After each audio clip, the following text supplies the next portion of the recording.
What if Naruto gains the power of the Shadow Monarch? Kushina Uzumaki could barely keep her eyes open, as she is inscribing a seal in her own blood on her newborn's chest. The reason for this seal is to pass on the power knowledge passed down since the beginning of her clan. The power of the Shadow Monarch, a powerful gift passed down to her by the Uzumaki's honorable ancestor being named Ashborn. This power allows one to raise the dead as shadow-like version of said person. The one who receives the Shadow Monarch's power were also known as magic, which is not dissimilar to chakra and can pass as such. You'll have to build your own shadow army, but I know someone more than willing to be your first, Kushina whispers, sniffling as tears leak from her violet eyes. T inscribed will leak the knowledge and power into his body until he fully awakens around the time he is 8. Kushina? A voice shouts. Kushina weakly looks up as she cradles her baby. L-Lord Third, she says. Hiruzen Sarutobi reaches her as he sees his successor Minato lying dead with a hole in his gut. What happened? He says. No time, Sarutobi. This is our son Naruto. Please take care of him. He's a H-arrow, Kushina mutters. Hiruzen gently takes the baby and looks down at the blonde bee whiskers on his face. What happened to the Kyuubi? He says, but Kushina has passed on already. Could they? He thought, looking at Naruto, the former Hokage W Shinobi clan heads, his former advisors and a few leaders of merchant clans to take stock but reveal Naruto to them. The attack by the Kyuubi has caused so much D-village and many lives were lost. This blinds many to Naruto's existence and believe he is the nine-tailed fox reborn. Naruto's life from that moment is nothing short villagers of Konoha learn. He holds the fox by the unscrupulous actions of one of Hiruzen's advisors. The villagers hurt the child in retaliation to what the Kyuubi has done to their homes as well as the countless people it killed. Hiruzen creates a law to try and give Na at a normal life but underestimated the hatred of the villagers. His newly created council comprised of the Shinobi clan heads, fellow elders and wealthy merchants inundated with paperwork, which took his focus away from Naruto. By the time Naruto was 7, numerous attacks had been perpetuated on him, with those who bullshit sentences due to members of his council. If one were to look at Naruto, you could not tell he was 7 due to malnutrition that has caused his stunted. Naruto walks through the village with his head down to avoid the looks of the villagers. Most if not all look at him with hate in their eyes. It's been 2 years since out the orphanage and away from his only friend he named Panda. She called him Foxy and went against the tide of doing everything to harm him. She would snee when the matron denied him breakfast, lunch, snacks or dinner. Played with him and shared her toys when no one else would, even taking verbal abuse from kids. Oh Foxy? A voice shouts, as the blonde passes a weapons shop. Naruto stops and looks back to girl with brown hair in 2 panda buns. Her eyes were a gray-toned BU. P-Panda, Naruto says, his eyes flickering. The 8-year-old girl runs up to the blonde with a shocked look. What happened to you? She says. Ten, a voice says, and Panda looks back to see her father Tetsuo Higurashi, but when she turns back Naruto is gone.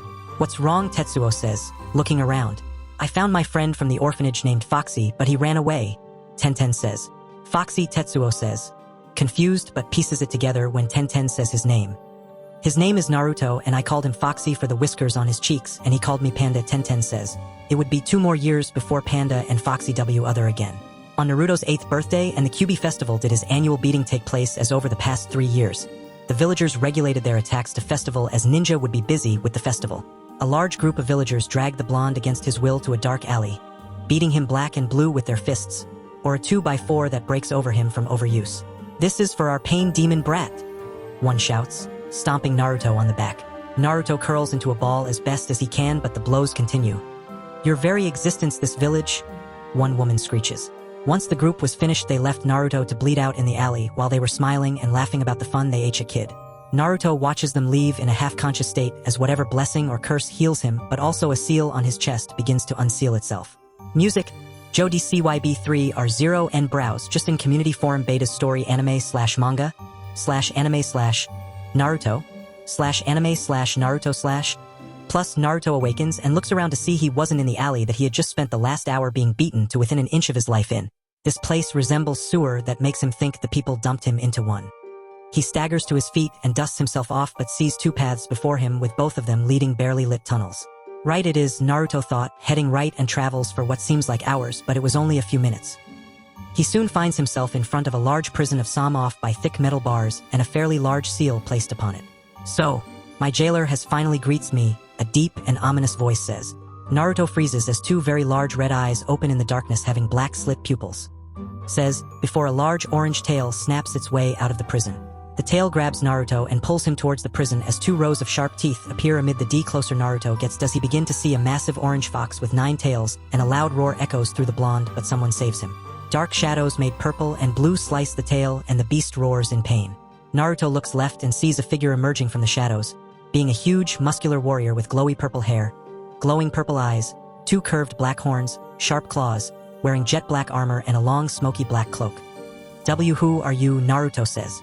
The figure looks to the fox demon and raises their right hand, and the demon slams into the ground as if some mystery force is keeping submissive. Now we can talk, the figure states in an echoing tone. Who are you? Naruto asks. I am Ashborn, and I am your ancestor of sorts, the figure says.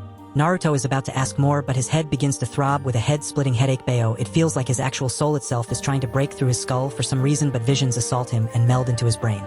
Do you see now? Ashborn states, and Naruto nods. I couldn't really see everything, but I understand. My father Minato Namikaze sacrificed his soul to seal half the Kyuubi no Yoko inside me, and my mother Kushina used her powers as the new Shadow Monarch to me, Naruto says, rubbing his temples. Yes, and no other monarchs or rulers exist here, Ashborn states, answering a question before Naruto could ask. The abilities she had in life I have now, like stealth, ruler's authority, dragon fear, shadow extraction, preservation, exchange, and monarch's domain. Naruto says yes, but you have no shadows. You will need to build your own army, Ashborn states and looks to the Kyuubi. And I know the perfect first Shadow Soul adds and grabs Naruto to point him towards the bars. Now say the words, Ashborn finishes, giving the tiny blonde some help. Arise! Naruto declares, and with one word, the dark power of the Shadow Monarch explodes out. The Kyuubi couldn't move from its place and perishes in seconds. Powers being unleashed, soon becoming Naruto's first and fiercest warrior. Song ends. Naruto snaps awake in the back alley and feels like his body is much stronger than before. So much in fact that he crushes the piece of wood used to beat him. He his feet and moves his limbs with them, feeling stiff, but popping his limbs helps. He looks around his surrounding and picks up a discarded kunai. Here goes Narut using his inventory, and it works. He then connects to his inventory, but nothing in it but the kunai. That sucks, but I'll just need to fill it, Naruto muses, taking the K tossing aside. Now I need a place to train, Naruto thought, leaving the alley. The festival is still going on, and Naruto uses stealth to hide himself from prying eyes. This ability allows camouflage himself from his surroundings and hide all traces of his presence, essentially turning himself both physically and magically invisible. He sets off towards the village, swiping food from various stalls to feed himself. He finds a shinobi equipment store after filling his belly and uses stealth to enter behind a customer corner until the customer leaves and the owner goes to the storage room in the back. Now then, Naruto thought, clearing out the rack of kunai and shuriken. He slips out the store when another customer enters to be accused stealing so many weapons. Naruto heads for his destination known as the Forest of Death, a large forest that is surrounded by a high chain link fence to keep the beasts within it inside of it as stories. Naruto looks around and sees no one as he clambers up the fence and down it, before trekking into the dark place. He finds a suitable place to test out his shadow army. Arise! Naruto declares. The once terrifying Kyuubi no Yoko rises from the ground, but albeit smaller than before, at the size of a bear and still big F-year-old. Good, Naruto thought, but growling catches his attention, before seeing a large bear that is easily 10 feet tall on its hind legs. Perfect. He's all yours, Naruto says, and the fox charges the roaring bear. It needs a name, he says, beginning to think of one. The shadow fox leaps for the Tachar rising bear and latches on as the bear swipes at its shadowy body, but it isn't enough. While the fox rips open its throat and both crash to the ground. Naruto approach a dead bear as the fox bow its head. Good work, Inari. Arise, he says, making a shadow of the bear. He waves his hand to send Inari away, but leaves the bear for S exchange before heading back to the fence, heading for his second destination, and that being his parents' home. Naruto finds the house after sifting some of his downloaded memories, finding it near the Hokage mountain and hidden by a miniature jungle. He uses stealth to re-gate, and from a distance the home looks intact. He places his hand on the seal on the gate and hopes for the best, but after a few seconds hears a click. He opens T, passes through, but quickly closes it to keep people from knowing he was here. He trudges through the veritable jungle and reaches the home, but finds the door as and enters. This would have been home, Naruto says to himself, and sees everything is covered in a layer of dust. He wanted to turn on the light, but finds he can see perfectly and begins exploring. The home has a large kitchen, a door that leads towards the basement, 3 separate bathrooms, a master bedroom, 2 guest rooms, and one the young blonde could not approach it. He heads for a guest room and turns in for the night, getting a great night's sleep for the first time in a long time. 6 months, and it is heavenly for the blonde as he lives by a strict schedule of learning as well as training, and it shows given his large arsenal of skills. His days were spent using stealth to sneak around the village and steal the food he would need for the day or head for Ichiraka ramen. He would head back home a hearty breakfast before descending into the basement. It houses a vast library of scrolls and books of all sorts. Here he learned about his family history, mostly his since his father is an orphan. It had taken him 6 months to read everything, moving them to his inventory, and soon finds his parents' journal. He learned his pair dearly, or rather his mother loved him dearly. In his father or sperm donor's journal, he learned he conspired with his sensei Jiraiya to turn him into a weapon for the "I wonder if the old man knows this" Naruto thought. The Sandaime tried his best to keep him safe, but he is one against many going behind his back. Noon comes big lunch, then swap places with the bear now named Winter inside the Forest of Death and begins his training regimen. He punches trees to harden his bones, runs around the place, and did non-stop push-ups as well as sit-ups along with pull-ups. He works his body to the core, and it begins to show since his body is no longer thin-looking as it has been in the past. When he did train in the forest, many deadly animals were afoot and he gains some more shadows. A group of tigers, bears, John wasps, and a very large snake. He also has to avoid the mistress of the forest named Anko Mitarashi, but she catches him a few times. "What's a brat like you doing here? This place isn't for kids," Anko remarks with a raised eyebrow. Her tone a curious mix of annoyance and amusement. She wear outfit and has purple hair in fan ponytail with pupilless brown eyes. "I'm hiding," Naruto says, trying to be cowardly. Bold words for a little guy. "This forest can eat the likes of you alive," Anko says, a smirk playing on her lips. "I'll take my chances," Naruto says, avoiding her eyes. Her smirk softens into an unexpected smile. "Well, brat, stick close to the fence if you want to hide here." Ank vanishes with Shunshin. "I need to be more careful," Naruto thought, using shadow exchange with Bird in his parents' home. "Hello, Naruto. I am Mikoto Uchiha," a woman says, catching Naruto at Ichiraku. He turns to a beautiful woman with long, straight black hair having bangs hanging over her face to roughly frame her cheeks and black eyes. She wears a simple dark purple blouse with a red plum skirt. "Hello," Naruto says, and this meeting would yield Naruto his second most powerful shadow soldier. Naruto learns from Mikoto that in a unilateral move the Major SH decided to give the next generation a chance to be children and raise the age of becoming shinobi to 18, but those who showed strength and mental fortitude graduate at 16. He learned Mikoto was his godmother, but also she knew his mother's secret as a shadow monarch. She even revealed that she is dying in few years, with a request to become shadow soldier for him. He reluctantly agreed to his godmother's request, and that request would come 2 years later. "Forgive me for forcing such a choice on you," Mikoto says, now a shadow soldier. She resembles herself when she was alive, but her skin is light blue and dressed jonin attire, but in dark colors, and her vest is like light armor. "You were dying and made a promise to Mom," Naruto says, now 10 and looking much healthier. "Yes, but I worry for my clan and my children," Mikoto says, and Naruto tilts his head. She explains that after the Kyuubi incident her clan became social pariahs, a Sharingan eye in the fox's eyes. The newly minted council had the clan moved to furthest edge of the village near the jail, causing a rift to form, and as time passed began to be whispered. "Now that I am gone, I fear Fugaku will poison my children." More so Sasuke, as Itachi is more level-headed, and her being sent the capital will help influence, Mikoto explains, and he decides to have her keep an eye on the Uchiha. Mikoto helps him with learning some of the jutsu in his parents' library, but more mothers, as he was weary of learning his father's jutsu. She had him focus on control but also get his hands on chakra paper to learn his elemental affinities along abilities. He manages to swipe some from a shinobi store, learning he has an affinity for lightning, wind, and fire. He learned to duplicate some jutsu with his magic numerous ways or just flat out tossing it in various forms such as balls or spikes. 2 more years would pass and Naruto finally enters the academy, meeting children his age with a few being from shinobi or merchant clans. Some were nice like S and Choji Akimichi, some neutral like Shino Aburame and Ino Yamanaka, but many were antagonistic like Kiba Inuzuka, Hinata Hyuga, Sakura Haruno, and Sasuke, many others. The teachers would find any little thing to send him out of class, but the blonde didn't mind this as he now knows the Kagebunshin Jutsu. He would lead a shadow exchange to the forest to train. He was taught wrong stances in taijutsu or wrong ways in shurikenjutsu, but that was no issue for him. Naruto sits on a swing with a small lunch in his lap as other students were in little groups. "You should make friends, sweetie," Mikoto says. "Why? They just don't like me and listen their parents because of Inari," Naruto thought. He used his stealth to hide in Hiruzen's office to learn more about Inari and some old people, speaking about his law concerning him and how he created a law to give him a normal childhood. A lot of good that did, Naruto thought. Eating some chicken bites, heads up, Mikoto says, and Naruto looks up to see Tenten. "Foxy," Tenten says, and Naruto sighs with a nod. "How are things in class? You made any friends?" she adds, but Naruto shakes his head, causing her to frown. Just a conversation is about to delve deeper into the paths their lives have taken since their last encounter. A piercing screech cuts through their nostalgic reunion. "Why are you talking to him?" A voice screeches. Behind them is Sakura. "He's someone I know, and it's not up to you to decide who I talk to," Tenten says, her voice firm yet calm and manifesting her disapproval of Sakura's unwarranted. "He's bad. My mommy said so," Sakura says, crossing her arms. And Tenten says with a minor pause, but the pinkette has no retort.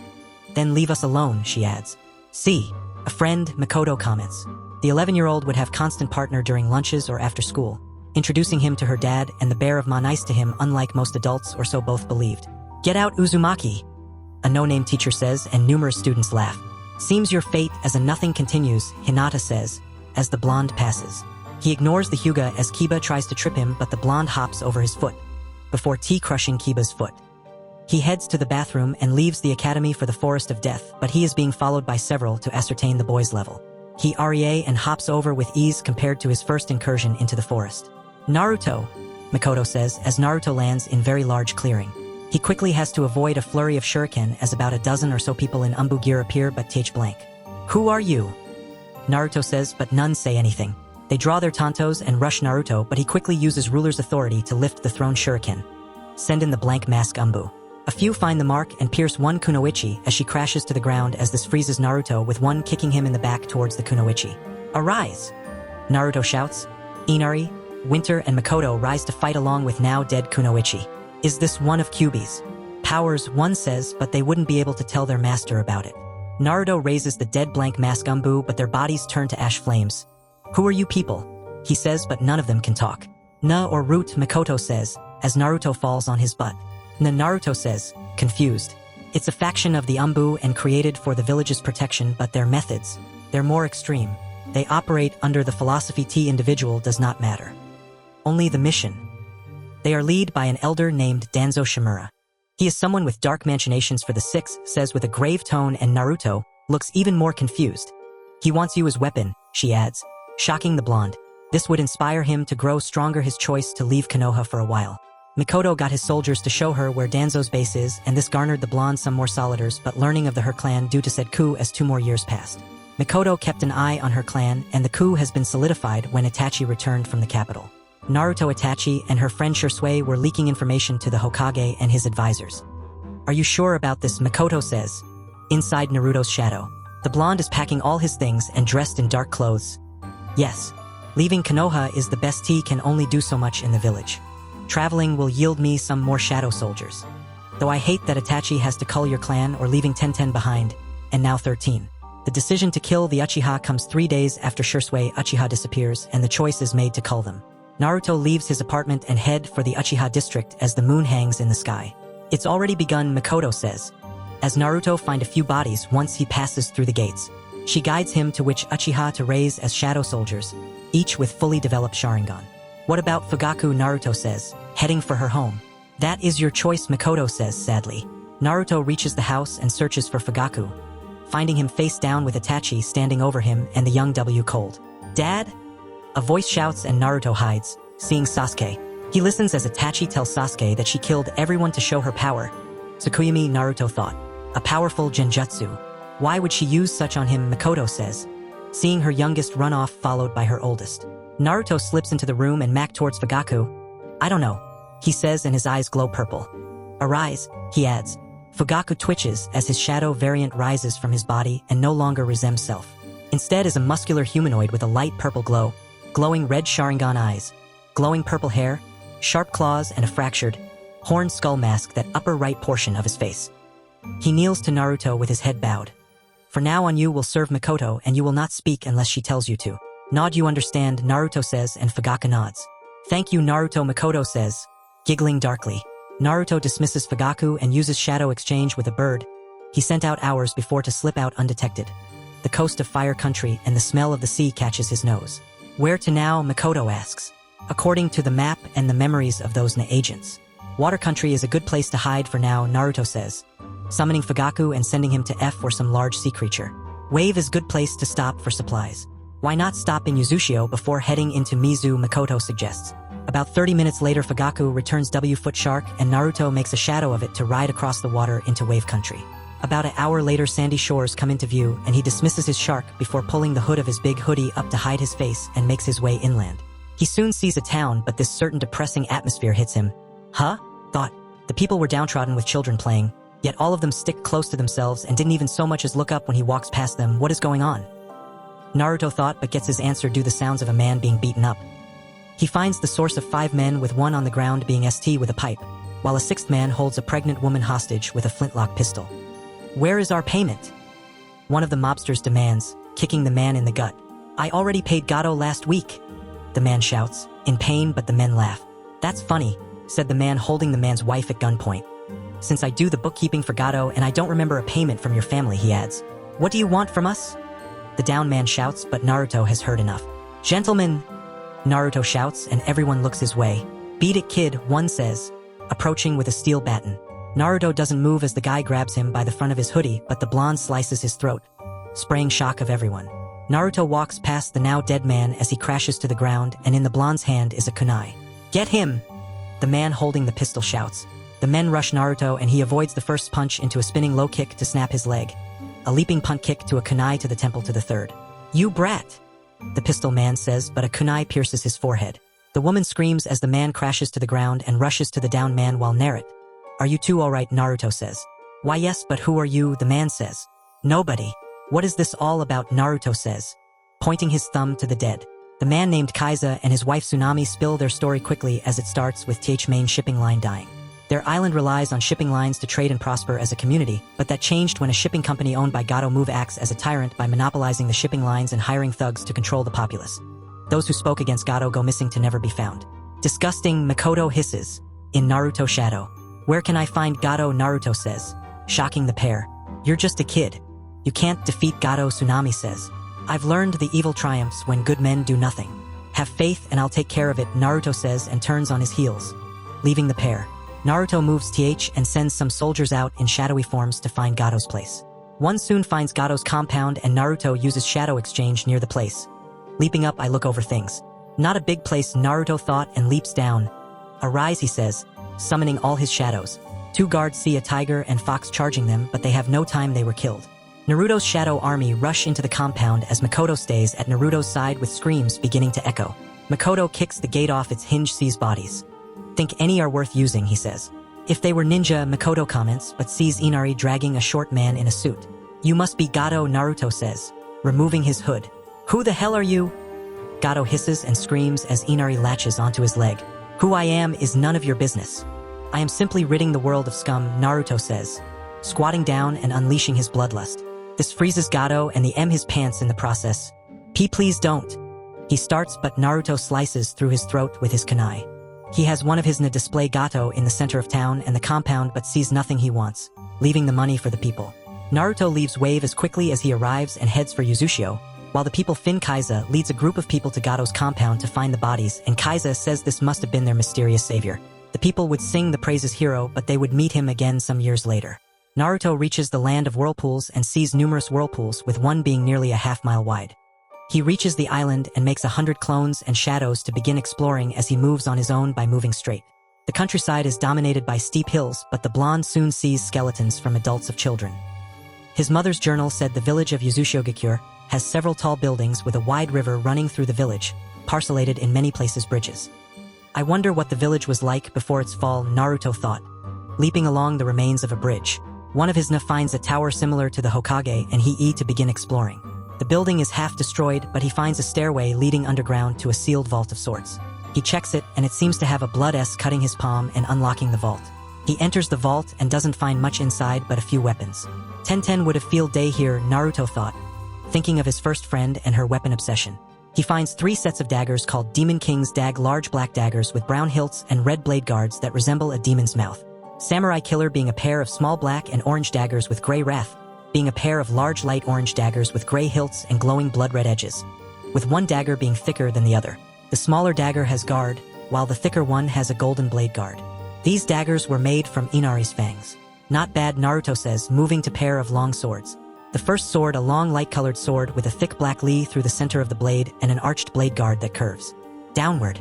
The second sword is 10-part segmented blade with each segment being wider preceding it from the hilt, 2 pick-like protrusions on the front and back of each segment, the ones on the front much longer than the ones on the back.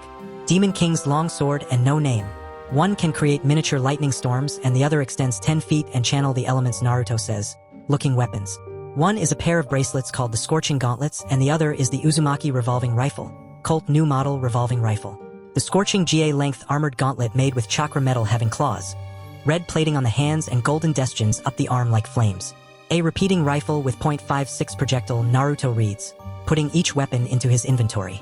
He finds a journal about the history of his clan and exploits of previous monarchs with only 3 previous ones, each using their own style of weapons. One used No Name and the Demon King long sword. The second used samurai killer daggers and Inari's wrath, while the last used the repeating rifle and a pair of revolver named Ebony and Ivory. No pistols, Naruto thought, confused. However, turning the last page does his blood boil as elements in Konoha betrayed the Uzumaki, namely Jiraiya and Danzo by estimation. Danzo, you are really at the top of my kill list, Naruto says, reaching the surface. You have a kill list, Makoto says, waiting for him. Yeah. Just made with Danzo at the top with Jiraiya, Naruto says. Let me castrate that pervert, Makoto says, causing the teen to wince. Naruto would explore the entire island over the course of 2 months but finds nothing. His new weapons to test them, and each are amazing in their own rights. Even the revolving rifle, which has seals on the revolver that summons rounds to the cylinder ejected. He learns to shoot wild game and decides to head for the land of water. It is composed of many islands with each having their own unique traditions, and AF learns the weather is fairly cool, also covered by mist as he traverses a few islands. He buys some new clothes of a black, sleeveless collared shirt with silver-fastened black pants, black lace-up boots to his knees, a dark blue sash around his waist, and black gloves. He buys a more detailed map learning the main island that has K the further east with the capital on another island as well. Naruto steps off a boat, arriving on Fujioka Island with some people who live on the island, but immediately this atmosphere hits him, one that is very similar to Konokubi Festival. You came at the perfect time, friend, a man says, almost giddy. How so? Naruto asks, arching an eyebrow under his hood. It's a festival, a second man says, and Naruto slowly nods. He finds an inn to rest in, but each person he meets has this fake smile on their faces. He sends out his scout this town and island. This place is creepy, Naruto thought, laying on his bed. I agree, Makoto comments. About an hour before sunset, his shadows have scouted the entire island, with the town he's in being the lone one, but there were ruins, smaller towns. However, something else puts Naruto on edge, and that being there were no children on the island. Not a single one, no newborns, no toddlers, no tea. A knock at the door wakes the blonde, and he answers to a stocky young man with spiky black hair, neatly trimmed facial hair, and Kirigakure Hitayate. Hello, friend. My name is Suko. I'm a jonin from Kirigakure. I wanted to invite you to a bonfire to celebrate, the man says. Celebrate what? Naruto asks, and Suko places a hand on his shoulder with a fake smile. A smile the blonde knows all too well. It's best not to spoil it, Suko says, patting the blonde's shoulder a few. Sure. Let me get my hoodie, Naruto says, and Suko nods, before the blonde grabs his coat. Music, enemy, Tommy Prophet, Sam Tinish, and Beacon Light. Naruto follows Suko towards the center of town as everyone seems to be gathering, and he could see a bonfire in the distance.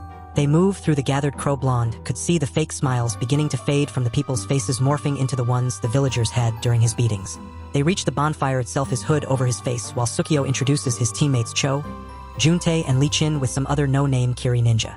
Everyone, thank you for coming to our celebratory bonfire of burning heretics, Suko declares, and Naruto freezes with wide eyes as people cheer louder. Kekkei Genkai users are the harbingers of evil and the source of strife in our country, Suko says with some hears. A girl's scream echoes as girl Naruto's age before the crowd. Her auburn hair chopped short and green eyes filled with fear. A woman in the crowd with her eyes hard but filled with glee shouts. She's cursed misfortune to us all, she shouts. We caught this disgusting creature on one of our patrols and brought her here to let everyone see her burn, Cho declares. The girl looks like she's been beaten as to have flashbacks of his own beatings. Please let me go, the girl cries, but Juntae punches her square in the face with a spray of blood. We should kill you and rape your corpse before we burn you, Juntae says, as the girl gasps in horror. Kill her. Rape her. Several shout over and over. Juntae sees Naruto trembling and approaches him with a smirk. Hey newcomer, why don't you get in on this? Before a rifle barrel enters his mouth. Naruto pulls the trigger and explodes Juntai's head with blood splattering on his face as people scream. A few of the more away. You people are disgusting pieces of shit and you don't deserve to live, Naruto says, and unleashes bloodlust to halt them. Arise, he shouts, bringing out his army. Why, you're a heretic, Suko says, as Naruto's eyes glow purple. Aunt Miko, everyone, kill them all except the auburn beauty, Naruto says, coldly, and blows out Suko's left kneecap. Makoto brings out her new weapon, the Dem Longsword, as the Shadow Army begin their attack. Cho attempts to weave signs, but one of the tigers pounces on him as Suko tries to stand. Naruto blows out his Suko screams in pain. I know people like you. You are like the same as people who used to beat me senseless for a burden I carried, Naruto says. He kicks Suko, drives a knee into his crotch as he settles on top of him. who are ordered you to hunt Kekii Genkai users, Naruto says. Fuck you, Suko says. The Wayandame Mizukage, the beaten girl, says. Kirigakure has ordered wholesale slaughter of people. Is that what happened on this island to the other 3 towns? Is that why there are no children on this isle, says. Why you know nothing, Suko spits. Naruto rises to his feet and points his rifle at Suko's head but stops and instead looks to the girl. You should kill him, he says. And giving her a kunai as screams echo. The girl slowly takes the kunai from and shakily gets to her feet to approach Suko. You damn demon! Suko shouts.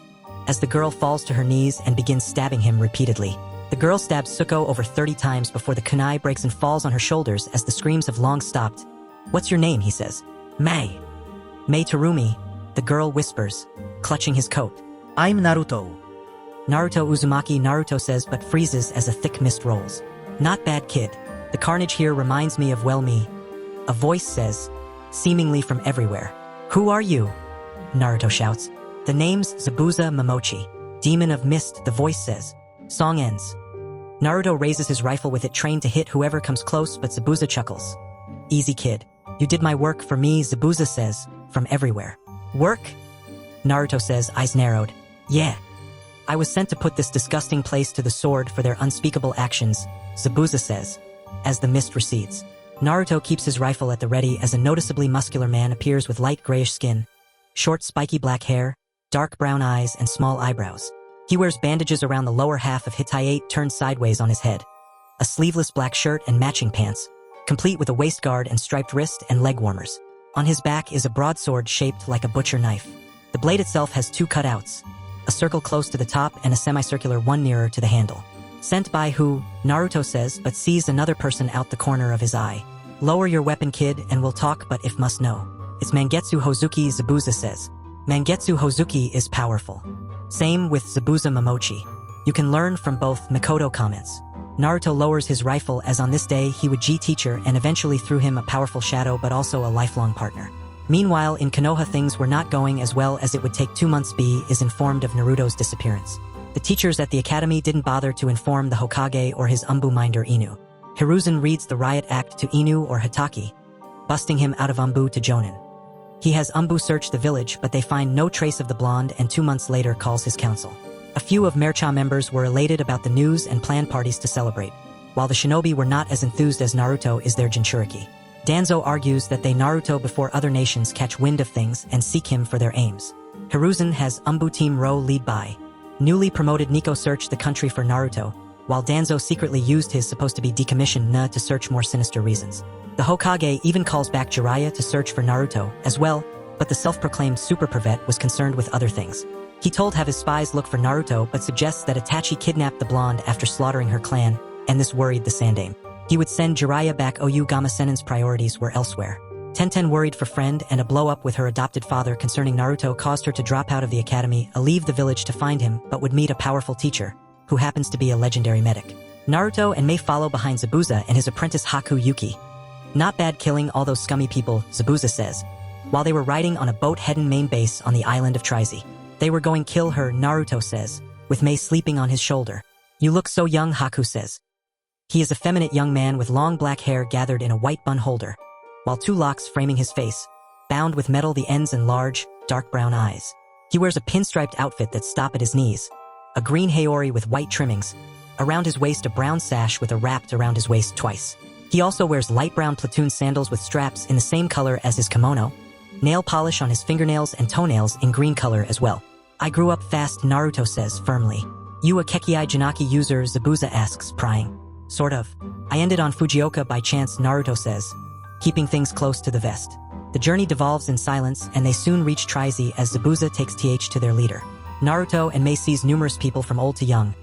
Survivors of the purges, Haku says, while Mei sticks close to the blonde. Innocent people killed for simply being born, Mikoto says. They reach the rebel leader's tent, Mangetsu. I'm back with someone interesting, Zabuza says, young man sitting at a long table with map and a few others pointing at various things on it. Interesting how, Mangetsu says.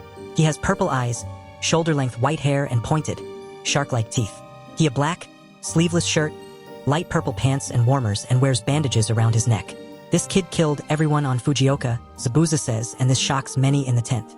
Mangetsu stares at Naruto for a few minutes to study him, and Mei, standing best, names Mangetsu, says, "Naruto." Naruto says curtly. "Mei Terumi." Mei says, slightly nervous. "Do you both have bloodlines?" Mangetsu asks, in a tone of saying don't lie. Naruto sighs and summons one of his animal soldiers, explaining he can summon Shad with chakra and he has 3 elemental affinities. Mei slowly reveals she has not 1 bloodline but 2 bloodlines of the lava release and boil release. "Such skills can of use to us. Would the 2 of you consider joining our fight to free Kirigakure from tyranny?" Mangetsu says, and goes to explain that a few years Shinobi War, the Yonde Mizukage began a purge of all bloodline users due to the actions of the Kagaya clan. He, Zabuza, Aimyuri Ringo, and Kagura Karatachi to Kirigakure after witnessing several mothers tossing their babies into fires or into rivers because their father was a bloodline holder. "I'm willing to help, but I'm just kid," Naruto says, and Mei says the same. "I'll have Zabuza train you," Mangetsu says. "I don't know how to train girls," Zabuza says. "Fufufu. I can help you with her," a voice playfully says. Naruto and Mei look back to see a short woman with long red hair, black eyes, and together with a slashed simple cloth around her head, distinctively tied at both sides so as the ends of the material protrude upwards, while the remainder of hair flows downwards. She pinstriped long-sleeve shirt with a dark obi around the waist, black hakama pants, and striped leg warmers. "Meet Aimyuri Ringo," Mangetsu says, holding his hand out to her. "I'll do it, but I'll train the kid my way," Zabuza says, and Mangetsu nods, dismissing the teens. Naruto decides to go explore, but Mei follows him. "Why are following?" slightly annoyed. "You're the only one I know here, and you saved me," Mei says, her eyes shifting left and right. "Don't be so rude," her Makoto chides, and the blonde sighs. Naruto extends his right hand to Mei and she takes it. "You can hang with me," he says. They would as places to sleep come nightfall but were only given large blankets. Food wasn't in short supply and could eat their fill. Before finding a place to hunker down, Kaminai would find her way close to him during the night after a nightmare, which would be a daily occurrence for a while. Zabuza and Emuri's form of training is first with Ki and standing up to them. The 2 teens did with Mei barely hanging on but impressed Aimyuri. The next thing is a toss into the deep end of learning Silent Killy against it inside the hidden mist jutsu. It took Naruto 6 months to defend and Mei a year. All the while their teachers are mocking them on which places they wow. "Alright brat. You and brat number 2 are going fishing," Zabuza says. The 5 of them were on the island of Sayako and hunting Kirigakure forces. "Who's the fish?" Naruto 14. "His name is Kim Chulin. You can't miss him. He's a musclehead with a wide double-sided axe. He's in the town of Lee's up ahead," Zabuza says. "You have to kill him using only silent killing," Aimyuri says, looking to Mei, now 14 as well and wearing a dark blue dress. "You can use the hidden mist jutsu as well," Zabuza adds. "Succeed and we'll teach you some jutsu," Aimyuri adds as well. Naruto and Mei nod as they pick up their speed and head for the town of Lee's. "I'll use a few clones town and then devise a strategy," he says, and Mei nods. It takes them about an hour to reach the town of Lee's, which isn't large and has about 20 or so buildings, about a dozen clones, and they head for the town by using stealth, while Mei and Naruto hide themselves on a hill about 2 miles from the city. "What do you think they'll teach us?" Mei asks. "Who knows? Something geared toward our affinities," Naruto says, looking through binoculars. Mei stares at him for a few moments and debated touching his whisk against it. "Sensei said she has found some jutsu for my futon and yoton," she says.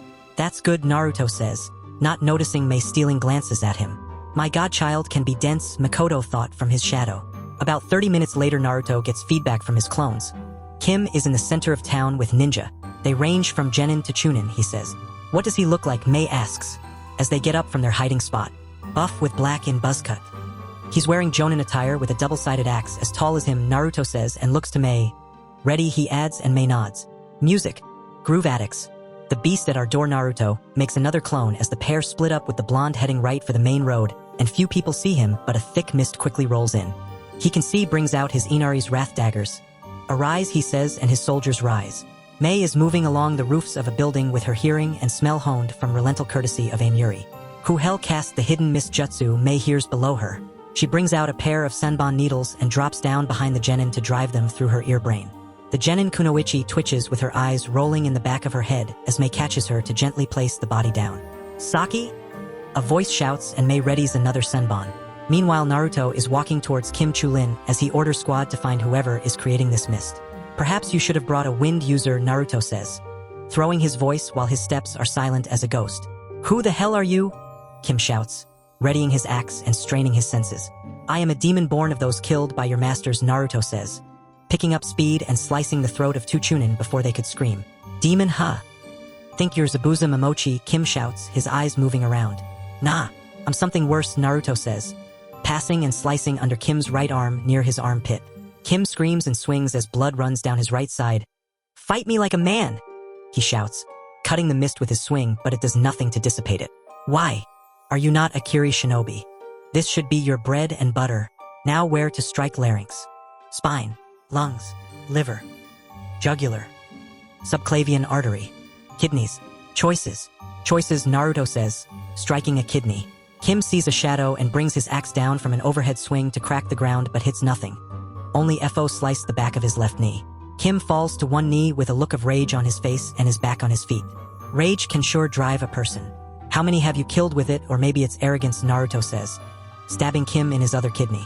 Kim's breath is becoming Inari's wrath, have some latent Biju chakra imbued in it, and Kim is being poisoned with each stab. "Shall we end the game?" Naruto and strikes under Kim's left pit but also the back of his knee. Kim drops his axe and falls to his knees as Naruto lightens the mist his form. "Your new name with Spot," Naruto says, picking up Kim's axe and slices off his head with his axe. "Arise," Naruto says, dropping the axe.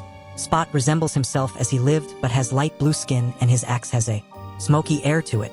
Naruto dismisses Spot and all his arrives. "Mission complete," she says, and Naruto nods. Before they vanish with the mist receding, the people would find the bodies of Kim and his squad with some phantom had come. "Not bad, brat and brat number 2. Since you did so well, we'll teach you some jutsu," Zabuza says. "Right kiddies, let's head back," Amuri says. Song ends. Naruto lays on the bed of the place he's staying when a knock echoes and goes to open it, revealing Mei in long night dress and a pillow. Naruto sighs as he lets see her mere inches from him as he closes the door. "Something wrong," he says, his brow furrowed. "No.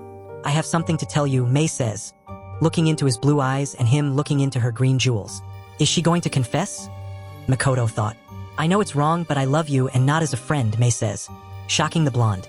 Wait, what?" Naruto says, avoiding her eyes.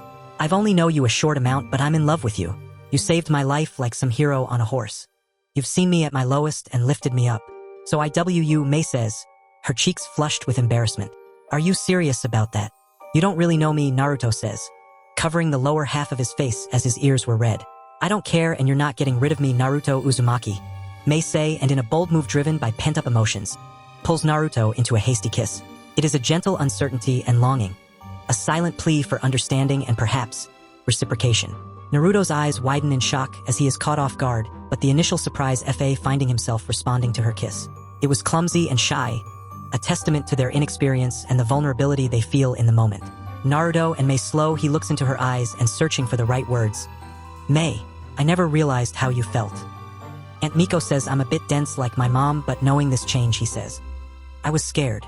I didn't want a ruin of burgeoning friendship," Mei says, biting her lip with anxiety coiling in her stomach, but Naruto pulls her into his embrace. "Congratulations, sweetie. Your first girlfriend," Makoto crows. "And for what it's worth, I think I've started to feel the same way about you," Naruto says, and Mei laughs. "We'll figure this out, Mei. Together," he says, "and for me for now." Zabuza and Amuri would teach Naruto and Mei several jutsu like water formation pillar, water bullet technique, water dragon bullet technique, and a ko with Naruto called lightning water dragon bullet. Naruto learns a few jutsu from Amuri to go with his plethora of ninjutsu like lightning fang, falling thunder, lig lightning dragon tornado. This seems to anger Amuri's apprentice Raga Kurisuki, but he didn't have a set to go after the blonde. 2 years would pass, and while Konoha continued to celebrate departure, as finally the demon was gone from their lives, Konoha and the Country of Fire were forced to deal with the death of the Fire Daimyo, his sons Ieyasu, and would begin a succession battle with Konoha remaining neutral due to oaths going back to the foundation of Konoha, but darker elements were aiding the older brat in Water Country. Naruto benefited greatly learning from Zabuza but also Amuri. He also gained someone he cares for greatly as both bonded over their similar tra, becoming more brazen in her actions. "We're heading out, brat. Get your shadow," Zabuza says. The now 15 going on 16-year-old Naruto hops up from his push-ups still wearing a black, sleeveless with silver fastenings, baggy black pants, black lace-up boots to his knees, a dark blue sash around his waist and black gloves. He is taller and more athletic now. Be change is his whiskers have all but faded from his face and his blonde hair is cut shorter to not look his father. "Where we heading?" Naruto asks, popping his joints. "We're hunting a big fish," Zabuza says, smirking. "Right," Naruto says, heading for his temporary place on the main island of Ishidari. "Will you stay here in Mizu or travel some more?" Makoto comments. "I want to finish helping the rebels. Though I wish to meet Tsunade Senju but also Ieyasu Oda," Naruto thought. He had learned of the succession war in Fire Count, wondered if the old man is involved. He reaches a small cottage as Mei steps out, Her once chopped hair is not past her shoulder blades in a top knot tied with a deshi, wear a sleeveless black crop top with a buckled choker at the collar and black jean shorts with purple straps around her upper thighs and black lace-up boots. Leg warmers with high-waist black stirrup tights. "Welcome back," Mei says but furrows her brow. "We have a mission," she adds, looking at his face and wrapping her arms around his neck. "Yeah." Zabuza says we're hunting a big fish, Naruto says, running his nose on her neck and taking in her blueberry scent. "Do you know who?" Mei asks, following Naruto inside. "No, but we follow our sensei," Naruto says, going to grab his gear. "Yes, Phantom Kuin," Mei says, joking a little. Naruto shakes his head as he grabs a long black button-up jacket with the upper body featuring a hood, having a beak lining along the torso with the lower half of the coat forming two tails. He heads outside as Mei soon joins him with a black jacket having purple trim, a high collar, a hood, which covers the lower part of her face downward and comes just above her high-waist tights.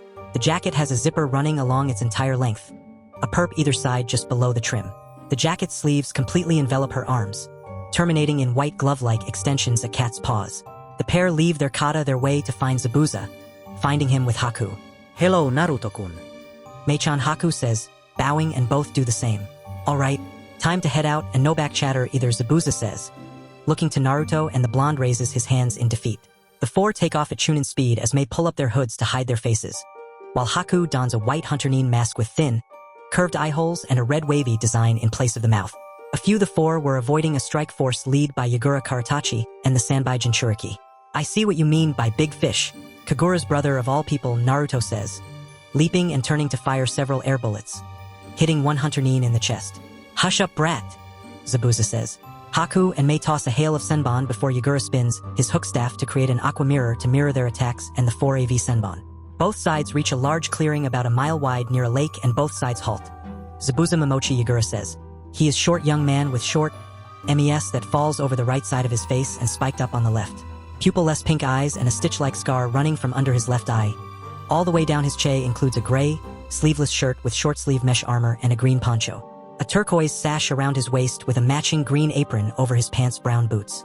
Kagura says hi, Zabuza says, and Yagura scoffs.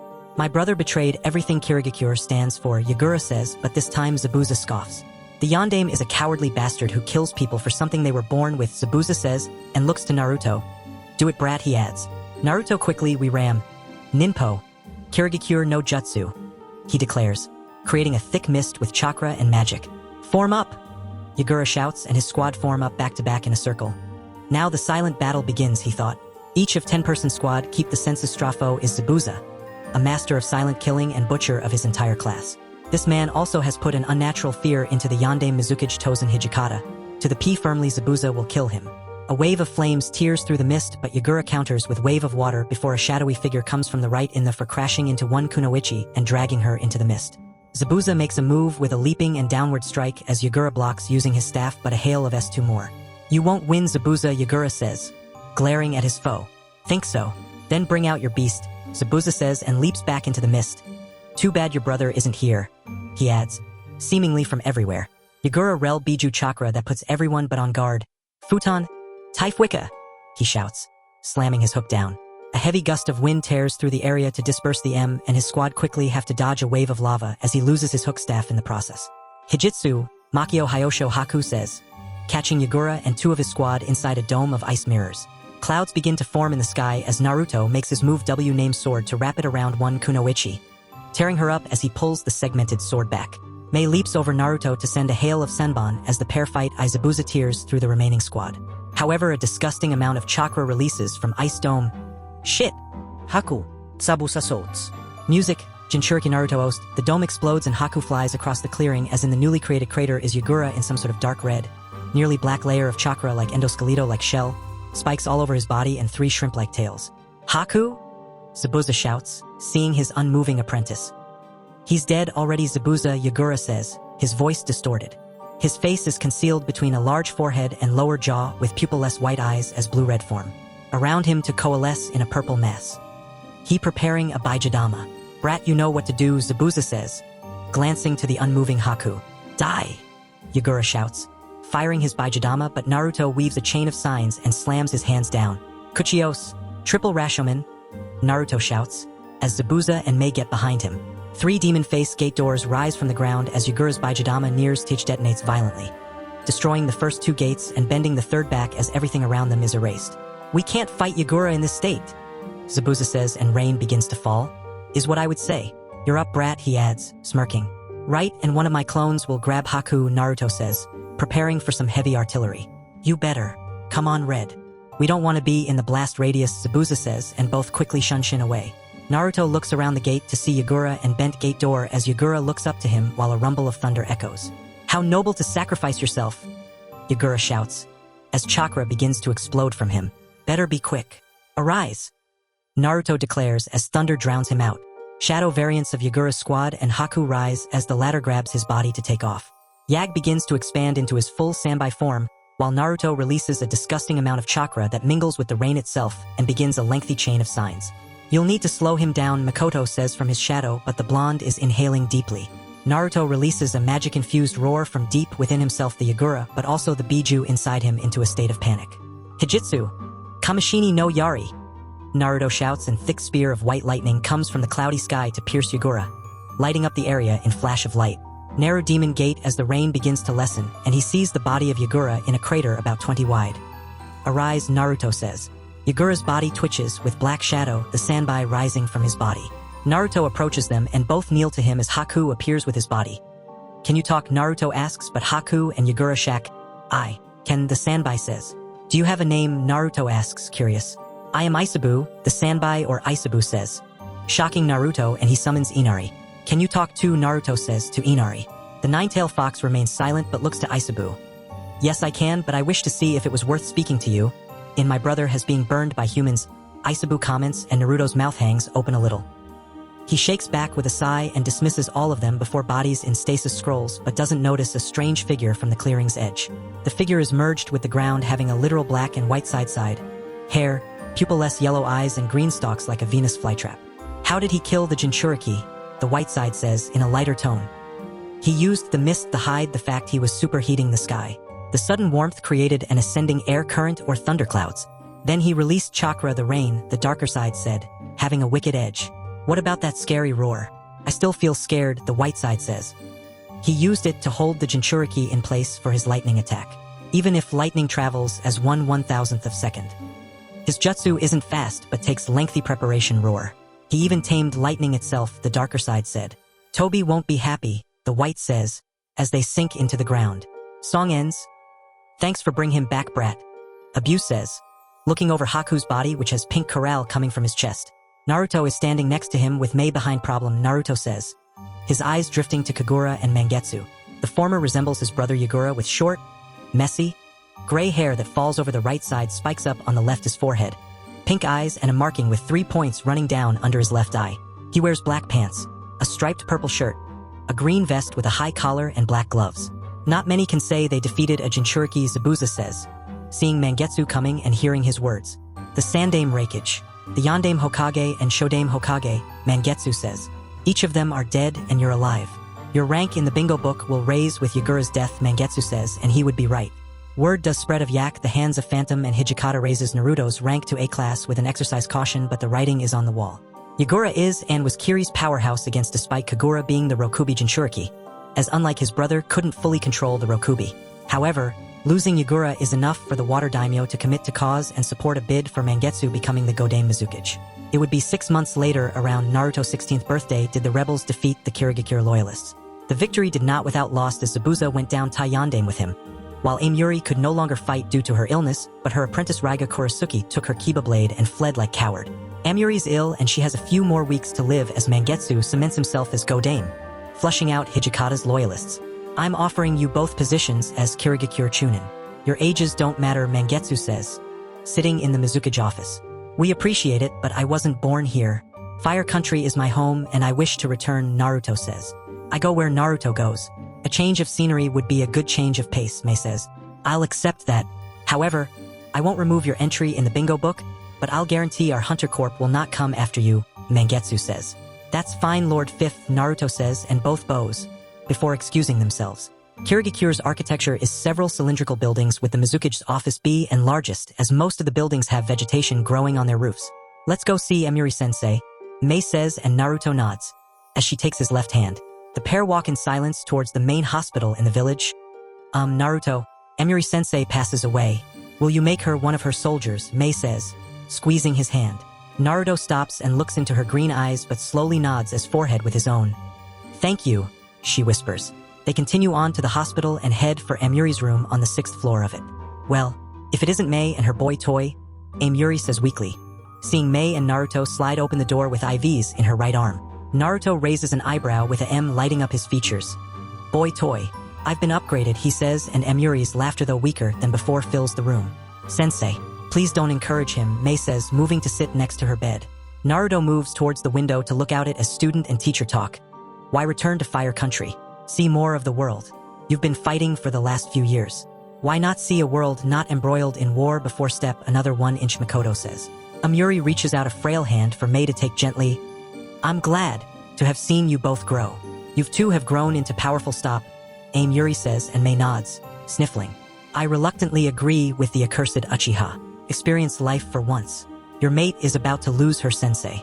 Treat her to a normal life, Inari says. Naruto tunes back as the steady beep transforms into a continuous tone as Mei squeezes Amuri's hand. Hot tears rolling freely down her cheeks. Naruto moves T-door with a stoic look on his face as he moves to grasp Mei's shoulder to squeezes it gently. She's ready, Mei whispers and rises to feet with Naruto pulling her into comforting hug as Mei begins crying once more. Arise, Naruto says, as her sobs echo in his chest. A shadow bursts from Amuri's body as her shadow variant rises dressed in old uniform. I promised her we'd kill Raga, Mei says, looking over his back to see Amuri standing with a smirk on her face. Naruto rubs circles in her back with a nod. Don't will pay for his crimes, he says. A cold promise made. Naruto sighs as he has his no-name sword in hand with Mei sitting on a rock. You finally have a name for it, she asks, eating some dango. The blonde nods as he through it to make a whip like strike and crackle of thunder. Yeah, Zabumaru, he says. It's been 2 months since they left Water Country, and we're now in Lightning Kumogakure but also explore. Zabimaru. I don't think he'll like it, Mei says, giggling a little. I don't, Zabuza says, from Naruto's shadow. It's close though, Isabu comments. Naruto sends Zabumaru into his inventory, and the pair continue their trek towards Kumogakure. The country of lightning has thunderstorms and many rivers as well heading for the sea. They stay in few hot spring hotels and see beautiful scenery as well but soon encounter a group of Kamchunin and 2 ninja in training. She's a Jinchuriki, Inari says. The Jonin is a young woman that has long blonde hair bound with taut bandages, dark blue eyes and red lipstick. She wears a short pants, both having a design similar to clouds on them, purple fingerless gloves and a chain of blue beads wound around her left hand. A Kumo Hittite on her 4th thigh, bandages around her arms and legs as well as a red belt around her waist. Who are you? Are you Shinobi? The Chunin asks. She has blue eyes and straight, shoulder-length blonde hair cut in an asymmetrical bob style. She wears a short skirt and red handguards, high boots and a modified Kumogakure flak jacket covering her stomach like a girdle. No. We're traveling mercenaries of sorts, Naruto says, rubbing the back of his head. I'm Mei Terumi and this my boyfriend Naruto, Mei says, smiling to ease the forming tension. Your story is a bit thin. What brings you all the way to the Lightning Country? The second Kunoichi says, crossed her arms with her expression one of slight agita hair and amber eyes having 2 simple yellow earrings. She wears a long, short-sleeve dress with frilly edges complete with fishnet stockings. Thigh-high boots have begins to go on long tangent. You know, this situation reminds me of a story I once heard. There was this group of travelers, very much like us, who ended up the events leading to the resolution of a century-old dispute between 2 nations. Now, I'm not saying we're part of any story, but if we were, imagine the implication at this very moment is a pivotal point in our collective narratives, he says. Shut up, Omoi! Karui shouts, slapping him in the head. He is a dark-skinned young man with short, spiky, white hair and dark eyes accentuated with eyelashes, curving dark outfit consisting of an overlong shirt with a hood and cargo pants. Are you all ninja? Mei asks. We're from Kumogakure, Yujito replies and has her dark eyes on Naruto. He's strong kitten. Keep the hothead from pissing him off. A voice says in Yujito's head. We lost someone important to us, so we're on a journey of hope and healing. We heading to Kumogakure to see on the great ninja villages to see its rich history.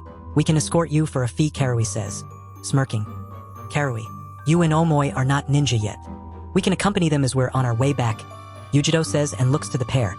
I'm Yujito Ni and this is Chunin-san, nice to meet you and let's get along, Mei says, bowing.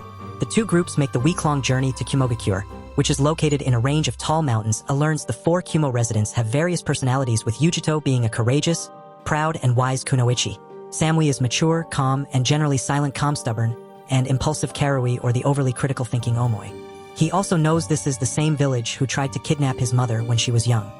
This is Kumogakure, Yujito says, as the main gate of the village.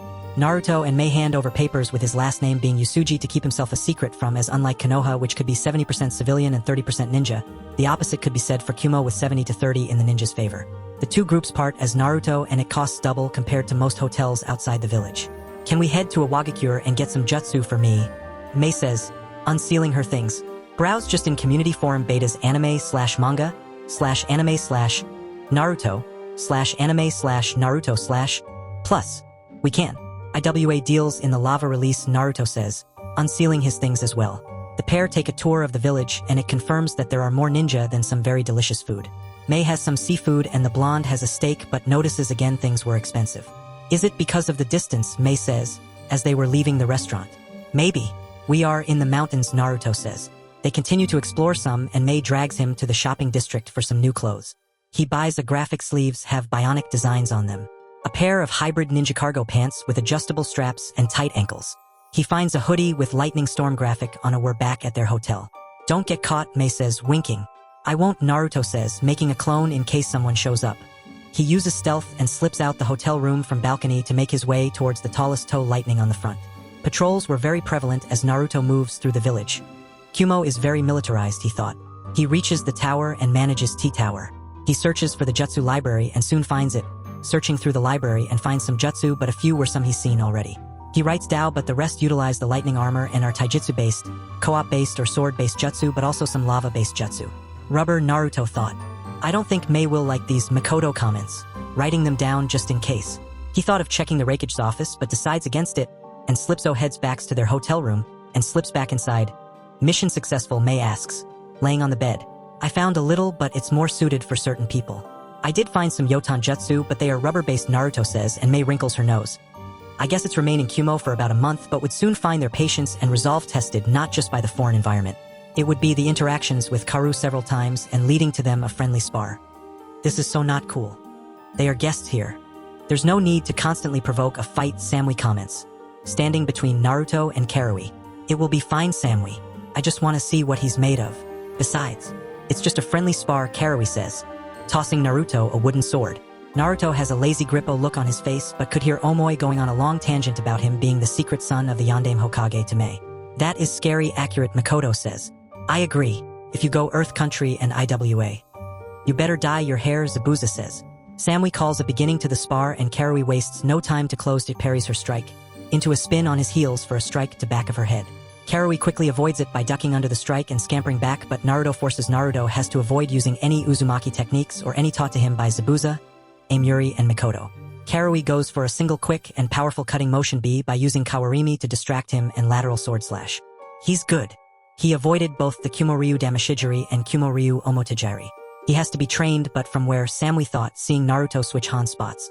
That's enough, Samui says firmly, signaling the end of the spar. I'm not finished, Karui shouts, panting heavily. Yes, you are, Samui says, and Karui shoots the blonde a dirty look. Her glare at Naruto speaks volumes. She is clearly not pleased with the outcome, her pride wound murk. Naruto hands Samui the wooden sword as Mei smiles at him. Thanks for the spar, he says. You have a unique strength. How about joining Kumogakure? I can assure you a high rank, Samui says, her gaze fixed on Naruto. And I'll say it again. I'll have to decline. I want to see the world and I can't be tied to a country's ninja corp, Naruto says, answering with a respectful tone. Karu interjects. You're turning down Kumo? Do you even realize how big of an opportunity you're skipping? She says. Maybe, but I think there's a lot I can learn on my own. Meeting new people and facing different challenges. Naruto says, but Karui rolls her eyes, scoffing loudly. Shame. Maybe we'll see each again, Samui says, extending her hand and shaking his hand. Maybe, Naruto says, with a small wave to Karui and Omoi, but she flips him off. Naruto and Mei head back to their hotel to check out and leave Kumo that day for EA Lightning and pass through the Land of Frost, stopping in Shimagakure but find nothing of note except a white harlequin-like mask. It has black painted lips, a pink out and purple crescent moon on the right cheek. Naruto buys the mask at Mei's urging to keep up his phantom motif. Their next port of call is the land of hot what Yugakure ninja, mainly protecting the tourism trade with towns being few and far in between, but it is the next country where trouble comes calling. I'll ask one more time. Who is this master you serve? Naruto says, firm, leaving no room for evasion. His Uzumaki repeating rifle pointed directly at the chest of as Mei is a safe distance away with senbon in her hands. He and Mei were currently in the land of rice paddies, or so they thought as several. Missing Nin called this ditch, you have no idea what powers you're meddling with. Why should I talk to ones who will serve? The missing Nin starts, but Naruto blows his head off and raises each other's. This master must be powerful to control so many, Mei comments, her gaze not leaving the missing Nin's body. I have to agree, Naruto says, having the soldiers bury their bodies in a mass grave. The pair head for the small town that hired them to deal with these missing, and the town's edge and a few others were with him carrying weapons. What's going on? Mei says. It was wrong to hire outsiders. My father will bring his wrath upon and he will kill us, the young man says, his voice trembling and betraying the facade of determ. He who, Naruto says, luckily having his mask on and Mei her hood up. We do not say his name. Now leave, the young man says, his gaze lowering to the ground. We'll leave, but don't send he who is not to be named after us, or I'll come back, Naruto says, using a little bloodlust to get his point across. The pair leave and count patties. I wonder who he is, Mei says, her voice carrying a mix of apprehension and curiosity. We know they are a he and powerful enough to scare people into not dealing with outsiders. Even though they want to, Naruto says, removing his mask but keep expression. Do you think his power is the reason for the attacks? To keep everyone in line, Mei inquires, following Naruto's gaze across the sprawling fields. Possibly, but scaring people into submission, it's a coward's way of maintaining control, Naruto muses, and Mei nods in agreement. So we should leave this country quickly, Mei says, and Naruto nods. About 2 weeks later they were in Land of Mountains, which is mountainous country but North Mountain Graveyard. Many tell them to avoid the place as it is haunted. As they pass through the country, fighting bandits or weak missing Nin to grow Naruto's arm. Next country they enter on their way to the Land of Earth is the Land of Canyons, having the shinobi village of Takigakure no Sato, but the village is the definition of a natural beauty and treacherous paths, with several attractions that lure in the curious and the brave. As they traverse the Land of Canyons, they cannot help but be drawn to the breathtaking views and the unique flora that can only be found in this part of the world. These natural attractions, each one a brief respite in their relentless journey. These moments were fleeting and provide a necessary reminder of the world's beauty. Viewpoints Naruto and Mei find themselves alone. The late afternoon sun bathes the rugged landscape in warm hues, illuminating it in a breathtaking display of this place. It's incredible, isn't it? Mei says, her voice soft and filled with wonder. Yeah, it's like nothing I've ever seen. It reminds me of the whirlpools of Uchiha, Naruto says, his eyes fixed on the horizon. Mei turns to look at him with a gentle reminders that there's so much out there waiting to be discovered. She muses, her voice fading into a comfortable silence as stand shoulder to shoulder. The journey that's both soothing but also invigorating. It's moments like these with you that make this journey worth it, Naruto finally says, his voice low and sincere. Mei nods and leans her head slightly against her to pull her close. As the sun dips lower in the sky, casting long shadows over the land, Naruto and Mei linger a bit longer, drinking in the view and the tranquil beauty. Is that real? Mei says, as they were sitting in a cafe while rock rain is falling. They've been in Earth Country for a week and it has nothing but desolate or rocky are arranged to enter the country after changing their appearance, with Mei having silver hair and blue eye contacts, while Naruto has dyed his hair black. Naruto slips a IW very good. Seems so, he says after swallowing. He pauses for a moment to let the flavor linger, a small pleasure in their otherwise arduous journey. How long are we staying in Earth Country? Mei asks, her gaze still fixed on the canyons that stretch out before them. The way the setting sun hit the rocks, paint and forget the uncertainty that lay ahead. We can stay a few months to train in such a terrain, Naruto replies. Mei drinks some tea after having an iwa machi with its sweetness, a contrast to the bitter tea. Curiosity lacing her tone, but Naruto shakes his head. Unless you wish to go, Naruto says, but Mei shakes her head. I'm not fond of so much sand, Mei says, a small laugh escaping her. They pay for their meal and make their way towards a Wagakure or a town near it. Finding Lumen, and he sends a bird shadow soldier into the village itself. The mine is hiring and Naruto decides to take job there, while Mei finds one at a cafe. Finding an X through his hawk soldier, and sees the village of Iwa is built among rocky mountain ranges that provides a natural stronghold. The village's infrastructure is built fro-shaped into tower-like structures that are interconnected by a network of bridges. The Tsuchikage's residence seems to be the tallest structure with a cone-shaped. When we'll try to infiltrate, Mei asks, unpacking her things. Tonight. Why wait? Best to get it done, and that way you can begin your training. I'll even scout a place where you can train without prying eyes, Naruto says. Sit in his lap to kiss his cheek, with it being a simple gesture that speaks volumes. You treat me so well, she says, touching her forehead to his. The pair settle in while Sunset uses shadow exchange and stealth to appear above the roof of the Tsuchikage building. It has roof access that allows Naruto uses his lockpicking kit to gain before dispelling. I wonder what kinds of Yotan Jutsu IWA has Naruto thought. Search for the archive library. That blasted Son Goku is here. They may have some that mimic him. Plus I believe Kokuo lives in the country with her host Inari comments. With a "can you connect with them" Naruto thought. Slipping past an IWA patrol. Not in this state Isabu comments. A hint of regret lacing his words. Naruto silently clucks his tongue and moves to the second floor of the building. Here we are floor of the building and searches out the Jutsu section. He searches the Jutsu and most are earth-based but exclusive to IWA itself. He finds a Yotan section and Beg Rakusiha which is similar to Mei's acidic mud. He then finds a lava geyser Jutsu, fissure vent eruption, volcanic mud dragon before moving to find any Futten Juts but the others require the Gobi. She has a few. It'll have to work and we can experiment Naruto thought, using shadow exchange to return to their inn. Did you find anything Mei asks, her gaze fixed on him. I did. Mostly lava-based Naruto says and shows her the various jutsu he found. It'll do but unlike you. I can't make 1,000 clones, Mei says with a playful smirk. Her tone teasing yet laced and a hint of envy for his vast chakra reserves. I can inscribe a seal on your body to increase your reserves Naruto comments, and Mei comes up to kiss his cheek. 6 months would pass with a singular routine or 5 days a week with 2 off days of training with 1 day of relaxation. The people of Lumen see the young couple as a constant in the town with Naruto working face in the cafe. Should be almost time for lunch, Mikoto comments. Naruto is hammering away with pickaxe down a tunnel, his upper body sweating and soaking his tank top. Waist and a hard hat on his head. Should be, he thought. So, who are you? A voice suddenly interrupts his concentration. Naruto looked to see a young woman in her early 20s or around his age with black hair. Her pai wearing the red IWA ninja uniform, indicating her origins. Menma MS, Naruto says, giving her an easygoing smile. Kuratsuchi, the young woman says and cocks her head slightly, her gaze studying him with a mix of curiosity and caution. Menma ha, you must be new, Kuratsuchi says. Naruto rubs the back of his neck and rubs his forehead with his towel as Kuratsuchi continues to scrutinize him. About to ask him another question as another IWA ninja runs up. Kuratsuchi, we found him, he says. Stay here, worker, Kuratsuchi says, following the shinobi. Naruto waits for them to leave and covers his left eye to look through one of his hawks, seeing the town Nin and bandits. Do you want to get involved, brat? Zabuza says, from his shadow. I do, but I would rather not reveal my abilities, Naruto muses. I would agree. These IWA ninja could reveal you to the Tsuchikage, Mikoto says. Naruto continues to look through his hawk while flipping his pickaxe to see tunnel in the form of few bandits.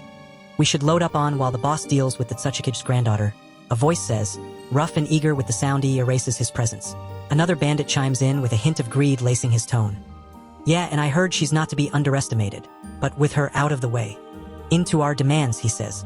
Are we really going to go through with this? What if we're caught? She's the Tsuchikage's granddaughter. The third says, seemingly younger and less assured. See Naruto grips his pickaxe as he waits for the last to pass and swings his pickaxe into his back. Bring out 2 of his daggers as the third screams to alert the other TW the throats of both.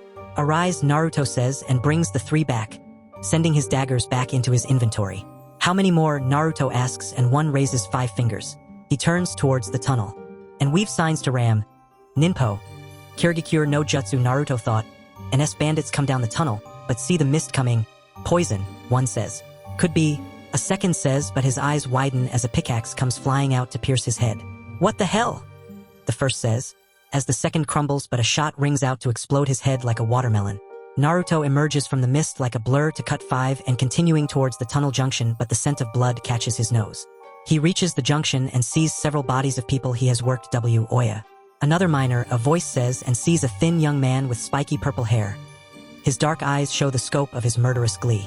Did you do this? Naruto says, and the young man grins with a psychotic look on his face, licking the long knife in his hand. Maybe I did. Maybe I didn't. Will you entertain Ryuma?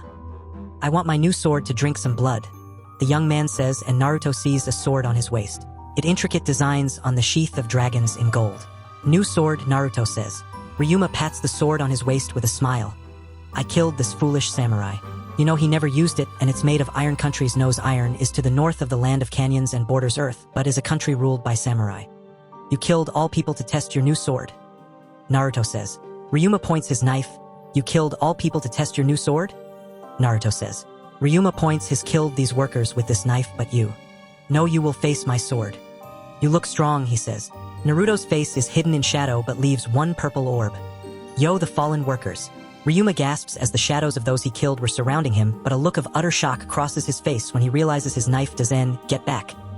Ryuma shouts, but Naruto uses ruler's authority to raises their weapons to pierce Ryuma from all sides to incapacitate him. He falls to his knees as Narut authority and draws the sword from its sheath, giving the hidden blonde a better look as the hilt is wrapped in black and purple. The guard is around and etched with sky, fire and dragon were etched on the blade. This is a magnificent sword. Whoever forged it was a master by the looks of it, but it's wasted on you, Naruto says. Swing his pickaxe into Ryuma's head and Enden and sheathes the sword to put it in his inventory, but his eyes drift to the workers. Rest easy. You've been avenged. Raiki, Monta, Ganta, Tanma, Keita, Yusuke and Mosuke, Naruto says, before releasing the 7 from his army. He heads for who were coming to find Ryuma. Are you the only survivor? Akunoichi says, and Naruto nods. He quickly uses Shunshin to town where Kuratsuchi is with someone. You survived, worker, Kuratsuchi says, her voice laced with a hint of surprise and something akin to admiration. I got lucky, Naruto says, but Kuratsuchi closes the gap between them. One of them was a skilled killer, Kuratsuchi questions, acknowledging the level of threat Ryuma was. I have some shinobi training but was busted out because I was a civilian, Naruto says. Kuratsuchi tilts her head but pats his chest with back of her hand. Beat it, her words is slightly undercut by the intrigue in her gaze. Naruto leaves and quickly heads for the cafe Mei works at called Madoka but sees a few bodies along the Nojiko and wife of Keita. Menma, Mei says, and Nojiko sees him. Keita. Nojiko says, hope lighting up her eyes momentarily before she catches the somber look in Naruto's as he shakes his head sadly. A wail escapes Nojiko. Sew her into a hug, a gesture that speaks volumes in the comfort it attempts to provide. Naruto sits down next to them and rubs Nojiko's shoulder. What happened? I working down one of the tunnels while Keita and few others were at the junctions. I heard some talking and hid before seeing some bandits. I managed to others, but they had been killed by this Ryuma. They did some damage to him and I got the killing blow before he noticed me, Naruto explains. Nojiko doesn't say. She found out she was pregnant today. Mei says, shocking the hidden blonde. I see. What happened up here, Naruto asks. Some missing nin were searching for someone named Kuratsuchi. Mei says, her voice tinged with worry for Nojiko. I met her and she's the granddaughter of the Tsuchikage, Naruto says. The day would end with 20 dead in weeks and the mine is closing temporarily, but they head south towards wind but move east into grass country. A country rich with forests and some consist of giant mushrooms or bamboo. Also many rivers with scars of the Third Shinobi War like Kanobi Bridge with stories of the Kiroi Senko destroying the bridge to sabotage IWA supply lines. They stop in Kusagakure no Sa, a member of one's clan. Grass fruit. Grass flower, Mei says, laying on the bed of their hotel room. Mina shadows infiltrated a few places and it's the talk of a few places. Apparently Hozuki Castle contains some weapon. Grass fruit wants to use it and Grass FL. Are you going to sneak in the prison? Mei asks, her voice laced with a mixture of concern and excitement. Naruto moves to the bed to straddle her and settles him. Interesting, he says, feeling her heartbeat. His left hand moves to grope her left breast and Mei sighs with a mixture of frustration and affection evident in her Brea immersion as Naruto sighs.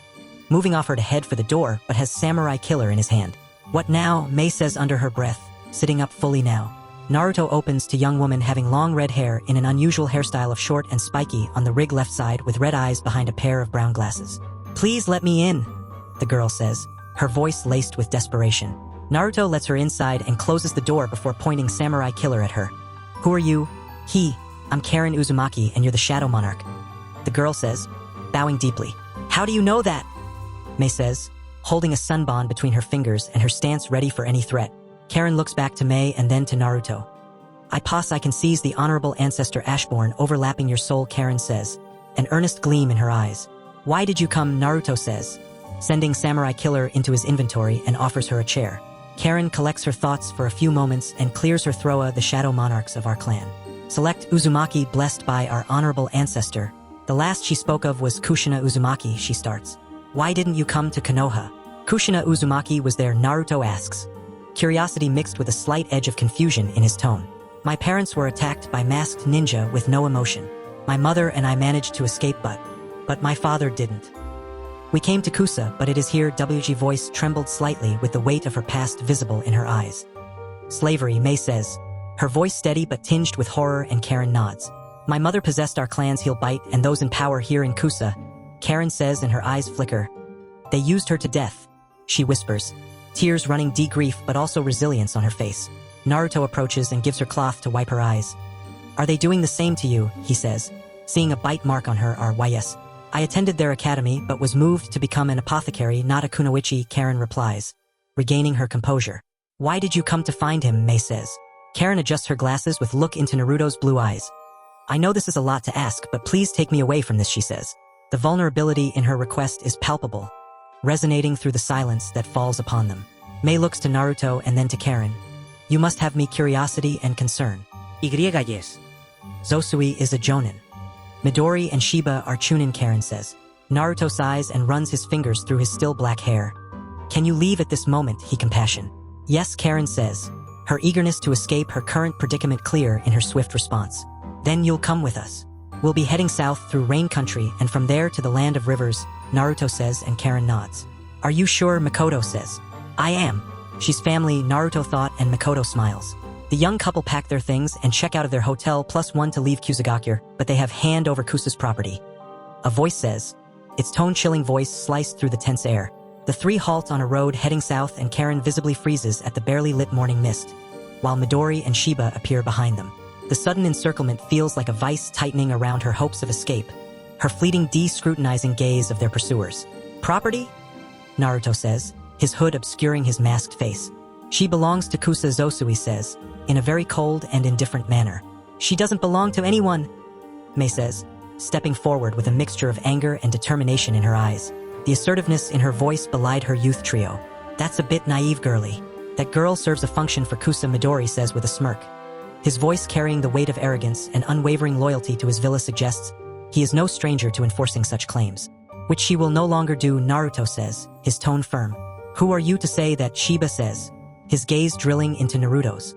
Naruto reaches for his hood to pull it down and reveal his mask. You can. Call Phantom or may tell anyone, he says.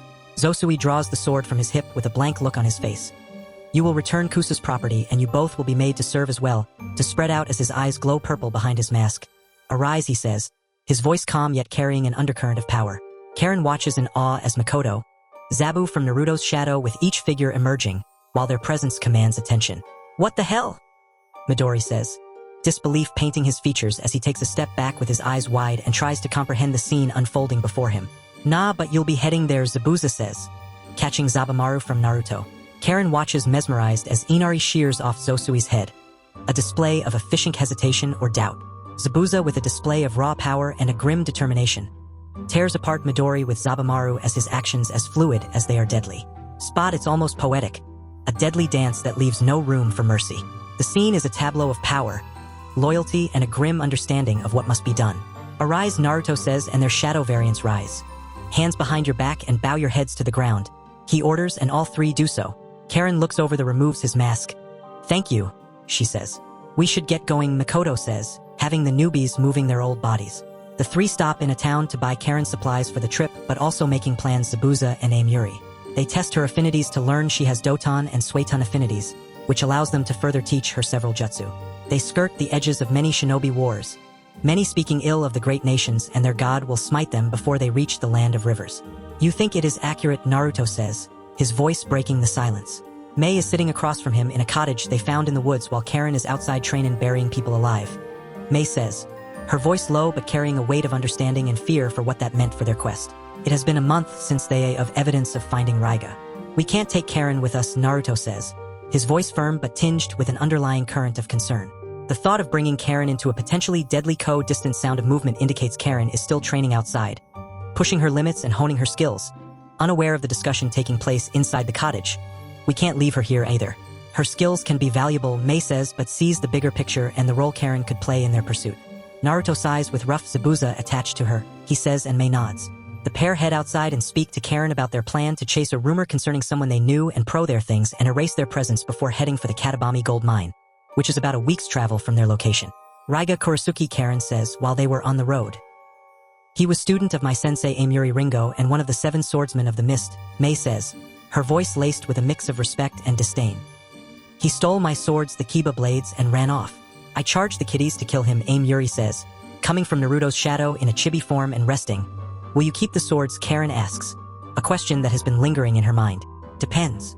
We'd have to head back to Kirigakure or Amuri can keep them, Naruto replies. The journey falls into silence, but about 2 hours later the heavy sen says, bring out one of his tigers. It follows the scent off the road and into the forest to find the body of a large wolf. Kami, Karin says. Naruto moves closer and see distance away is a large dead boar. Looks like they were fighting and killed each other, Naruto says, but here's whimpering. Find the source being a wolf cub with black fur and blue eyes. The pup grow his hand close for the pup to sniff and acclimate to him. It slowly sniffs his fingers and after a few minutes begins licking him as Naruto picks him or her up. Their M says, seeing the pup is a girl. Karin approaches and lets the pup sniff her with it being more at ease with her. Can I keep her, she says. Sure. Mom is mine though. Arise, Naruto says, bringing the wolf and boar back. She'll need a name, Mei says, letting the pup sniff her. How about blue for her eyes, Naruto says. Dismissing the wolf and boar as Karin buries the mom with a Doton Jutsu. The 3+1 head back for the road and mining town of Katabami. They deal with some bandits and pass a few towns, getting Blue looked at by a vet and gain more information. A few days later, they arrive called Curry of Life. Curry of Life, Karin says. Blue in her arms and now sporting a white collar. She is wearing a long-sleeve white shirt with a red tie having black cuffs on her wrists, a red tights and black ankle boots. We should it. They have info on the mine, Mei says. She is wearing Naruto's Lightning Storm hoodie over a sleeveless black crop top with a buckled choker at the C-straps around her upper thighs and black lace-up boots. Loose mimetic leg warmers with high-waist black tights. I've never had curry, Naruto says. He is wearing a graphic long-sleeve shirt in a dark purple color with sleeves have bionic designs on it. A pair of hybrid ninja carg ankles and steel-toe harness boots. He also has on a long black button-up jacket with the upper body featuring a hood having a beak tip, blue lining along the tattoo tails. The four enter the shop and not many are inside but are met by a little old woman named Sancho. We'd like a room and some of your curry, Mei says, as Sancho leads them to a low table. Sure, I'll whip up my world-famous curry, Sancho says, going to grab a ledger for them to sign. Naruto looks around and removes his hood to observe, but only a young man that introduces himself as Karasher has them sign the ledger and bring water. Karasher, what do you know about Katabami mine? Naruto asks. Karasher begins a small rant about the magistrate imposing high taxes on the workers but Suna what's hero's name, Mei says, her curiosity piqued. Raga Kurisuki, Karasher says proudly. You'll have to take us to meet him, Mei says, sweetly, and Karasher nods with dumb smile on his face. What a minx, Naruto says, under his breath but loud enough for Mei to hear. What's that, love? Mei says, turning her gaze towards him and feigning ignorance. I said what a minx, Naruto says, a slight grin on his face and acknowledging Mei's playful demeanor. Well, I'm your minx, Mei says with a teasing smile, her eyes locked on Naruto's and escalating their flirtatious banter. So, Raga is in Katabami, Karin whispers, attempting to steer the conversation back to the task at hand. Seems so. Mei and I will head Katabami, while you stay here. Now can sense all the way there, Naruto says, articulating the plan. I can try, Karin says and closes her eyes to focus, letting her perception spread from the shop outwards. A few minutes pass and Karin opens her eyes. There. I can almost feel despair coming from there as well, she says, as Blue paws at her tie. I see, Naruto says and cups his chin in thought. I'll keep Zabuza to your shadow and Blue's mom to her shadow, he adds, and the redhead nods. Here you go.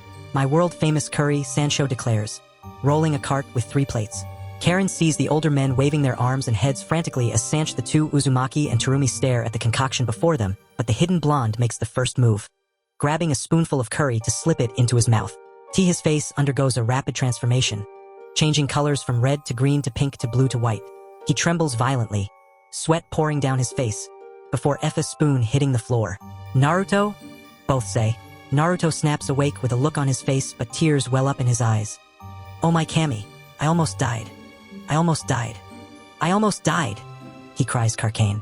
La Carcane, he mutters, confusing both. He quickly snaps back and glares at the curry on the table. I've eaten food out of the garbage before, but the feet pulling out some money. Order something better. Don't eat that, Blue, Naruto says, stopping the pup and giving Karin money. Mei grabs Karasher and the 3 head for the mine. As Karasher know about Raga, she asks. He's a hero, Karasher says, his voice filled with an unwavering belief. They soon reach the outskirts of the mine with a waterfall feeding into a makeshift river. Sever Magistrate's place under construction. You can head back, Karasher, Mei says, a serious tone to her voice. I wish to see Raga, Karasher says, but Naruto chops the back of his neck. A clone pops to life and takes Karasher back to the shop as Naruto brings out his mask. How do you wish to do this, Naruto says. Flood the area with your mist and lure him out, Mei says, and Naruto makes about 5 clones that use stealth to begin flooding the area.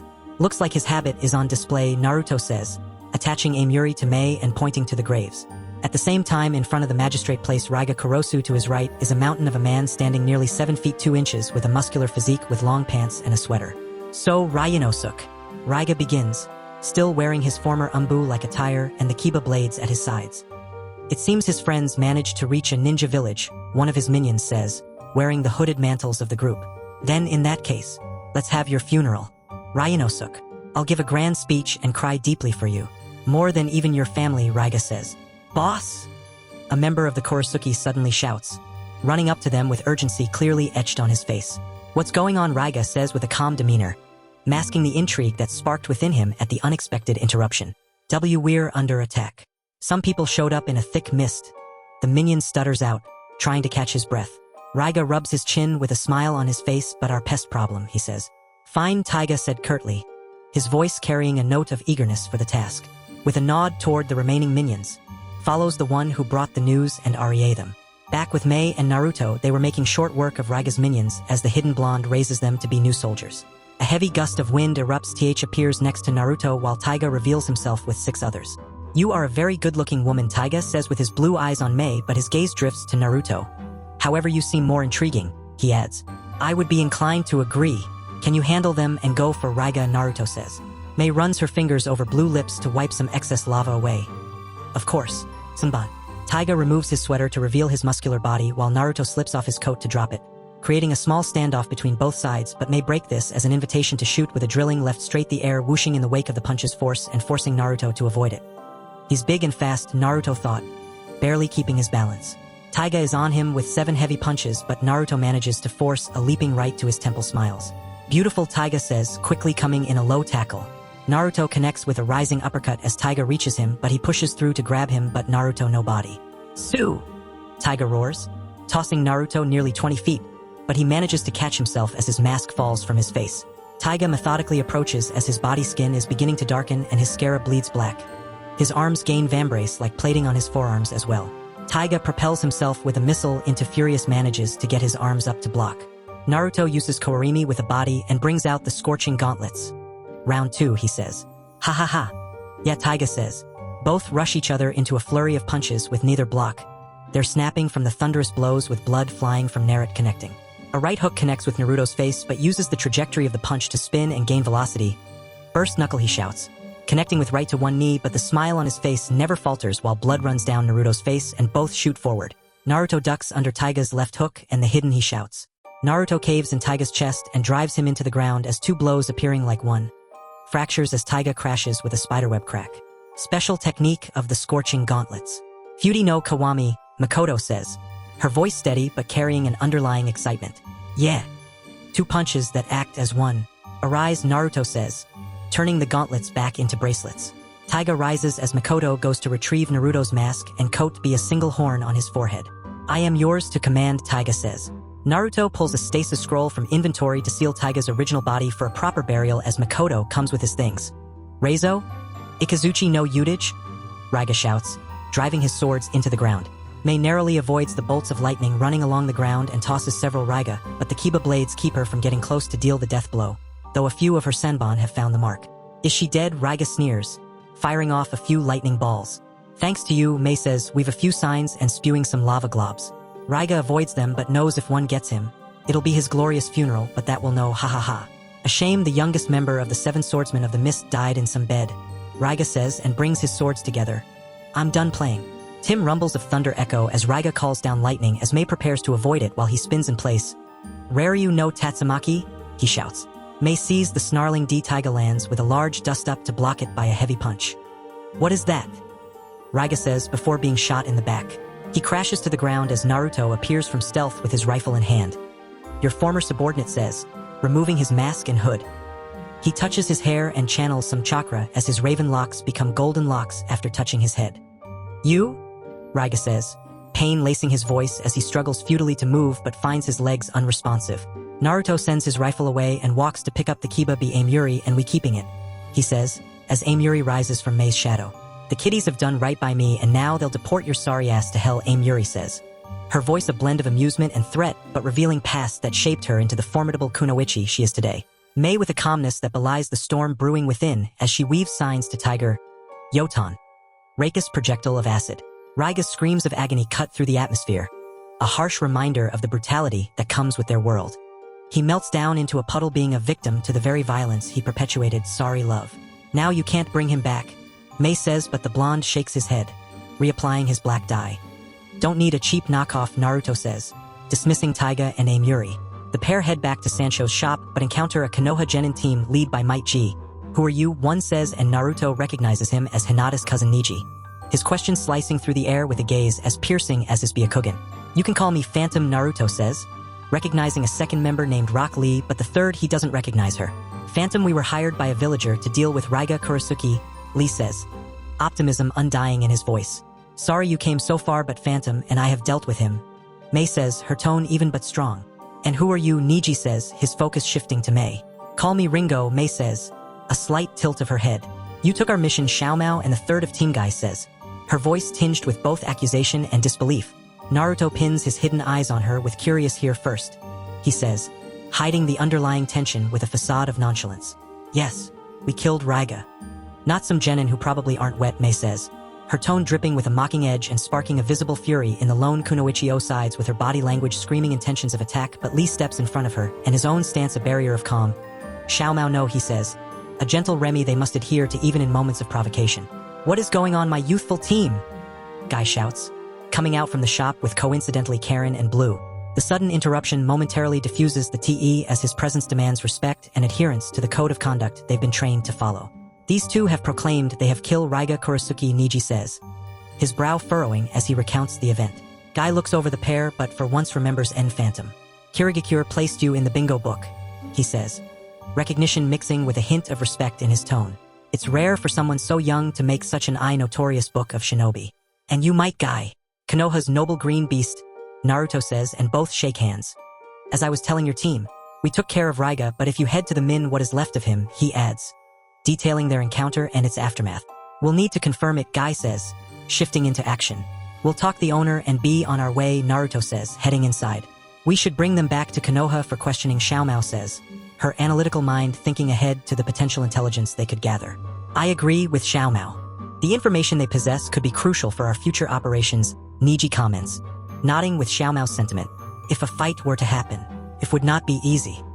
Phantom is credited with killing the Sanbai Jinchuriki Yagura Karatachi during Mist's civil war, Guy explains, his voic severity of their situation.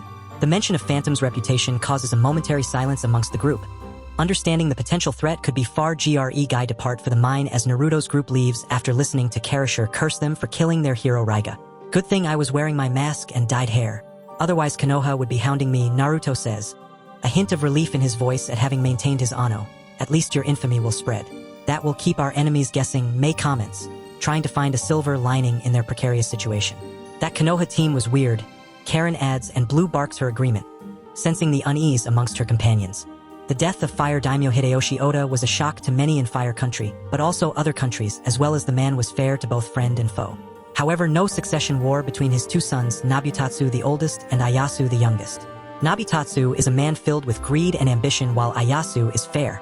Honorable found itself in the middle of the brothers, but both princes decided to not fight with their country's hidden village duoths taken by Konoha. Instead, the brothers Efo Nabutatsu had the clandestine involvement of the darker elements of Konoha in the form of Danzo Shimura. Ieyasu had rallied many in the court to his side, but Nabutatsu had many on his side as well. The daimyo's court is filled with deceivers and liars, people who spoke hearts, but Ieyasu could weed out these serpents. Fire Country as a whole was wholly affected by the succession war, with Konoha continuing to take missions, but the brothers did not live the capital of Edo, but instead in their domains of Akamitsuwari for Nabutatsu and Owari for Ieyasu. The latter to the east of Fire Country wit to create a bastion of stability. The battles between brothers makes the country begin to take sides, but it is the brothers' action that were making the difference. Nabutatsu cared not for the calm commands. Towns used by his forces were filled with unscrupulous actions by bandits or missing nin to create refugees fleeing to various other places. On the other places for refugees that arrive in territories under his control. He has his men and women deal with banditry and missing nin as best they can, even getting some tea. The succession battle between brothers with keen interest, but soon a powerful ally would join Ieyasu Oda. The sounds of swords clanging echo in the courtyard of the castle of Prince Ieyasu Oda within Owari lands. The mid-20s prince has done everything to improve Ago. Improved farming techniques, improved healthcare facilities, a small and bubbling industrial sector that has propelled the region of Owari into an economic who is cracking down on banditry and corruption, have won him the love of the people of his lands, but his other territories as well. Your skill with the sword rivals my generals, Ieyasu says, sword in hand. He stands nearly 6 feet with a slight muscular body from training, sharp dark eyes and shirt with dark hakama pants and calf-high boot having segmented shin guards. Thank you, Princess Ieyasu, says one Tenten Higurashi or simply Tenten now. The 18-year-old has come a long way since her heated argument with her father. She believed her father was on Naruto's side, but it was a facade and caused her leave. Her leaving Konoha had been the right choice, as now she is a student of one Tsunade Senju. Their meeting was one of chance, but the mention of Naruto brought them together. Ieyasu sheathes his sword with a sign of trust and respect in but your determination. You remind me that each one of us has a role in forging our village's destiny, he says, wiping his brow. It's been a tough journey, Prince Ieyasu, but seeing how you lead, how you never waver, it inspires me, Tenten says, balancing her stance. Ieyasu nods with and refers to this village, our people. We have survived through much. It's the bonds we share, the resolve to protect each other, that has always seen us through unity, he says. A moment of silence passes between them. How is Lady Momo doing? Tenten asks, her signature panda buns covered by white silk brocades. She also wears a white sleeveless, high-collar cheapao dress with red left, tied with a maroon obi. Underneath she has white-black leggings, black high-heel boots and arm-length black fingerless gloves. She is well. Lady Tsunade and Lady Shizun are taking good care of her. I cannot believe I'll be a father, Ieyasu says, his voice a mixture of pride and incredulity. Find out about his wife's pregnancy, meaning he needs to win the succession war. It wasn't fought on a grand scale with ninja. Instead, this war is being fought with by samurai. Unlike the samurai of Iron Country, these samurai were less in number but stronger. They use their chakra to create aura blades and use various sword, meaning you need to win this war, a voice says, and both see Tsunade standing on the landing. The blonde is a beauty despite being nearly 50 with straight blonde hair, has shoulder-length bangs that frame her face and the rest reaches her lower back. Her eyes are honey brown and she has a purple rhombus on her forehead, short sleeves and a broad, dark bluish-gray obi that matches her pants. Her blouse is closed quite low, revealing her sizable cleavage, and wears open-toe strap. I plan to Lady Tsunade. How is Momo? Ieyasu says, bowing to Tenten to end their spar. She is doing well, but her morning sickness is something to keep an eye on, Tsunade says, before taking a sip from a jug of sake hanging from a strap. I will go check on her, Ieyasu says, and both bow to him. The kid has what it takes to be daimyo, Tsunade muses.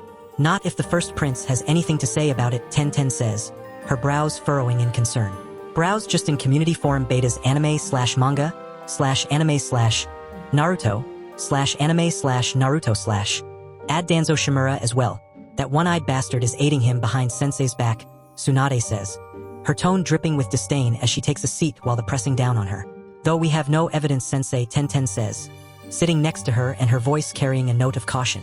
Maybe Konoha is staying out the succession war but are prepared to support the prince that gains the advantage and wins, which puts us in a precarious pose, smirks. Which is why Shizun and I are no longer Konoha ninja. It sucks to lose my travel rights as a Sannin, but I'm not going to sit idly by as people die, she adds, certain blonde. Do you wonder where he is? Tenten muses. Tsunade looks to the clouds in the sky. I do, but if Kushina did what she intended. He's building his army and making of pride and hope in her voice. Hidden Dream Village, Mei says, breaking the silence that hangs between them like a thick fog. Naruto, Mei, Karin and Blue were making their way to the hidden D ruler of the area concerning said village. Jito Akiku Matsumoto is worried about the succession war going on and the first prince deciding he needs to have the edge in battle, Naruto explains. Sharing what's a Jito, Karin asks, tinged with curiosity. It's a low noble and granted land to govern. Paying a certain amount of money in taxes to the daimyo, Mei explains, her voice confident and steady. And with the daimyo dead and his sons going to war, things are precarious here in Fire Country, Naruto says, concern lacing his tone. Which we're walking into, Mei comments nonchalantly, her gaze fixed on the path ahead. It's been about 4 months since meeting Team Guy, and we're now in Fire overhearing rumors about the princes and their actions. Seems Prince Ieyasu is pretty much like my mother said, but Prince Nabitatsu is the older and has some skilled samurai despite Konoha not getting involved. Naru the strategic prowess the prince seemed to possess.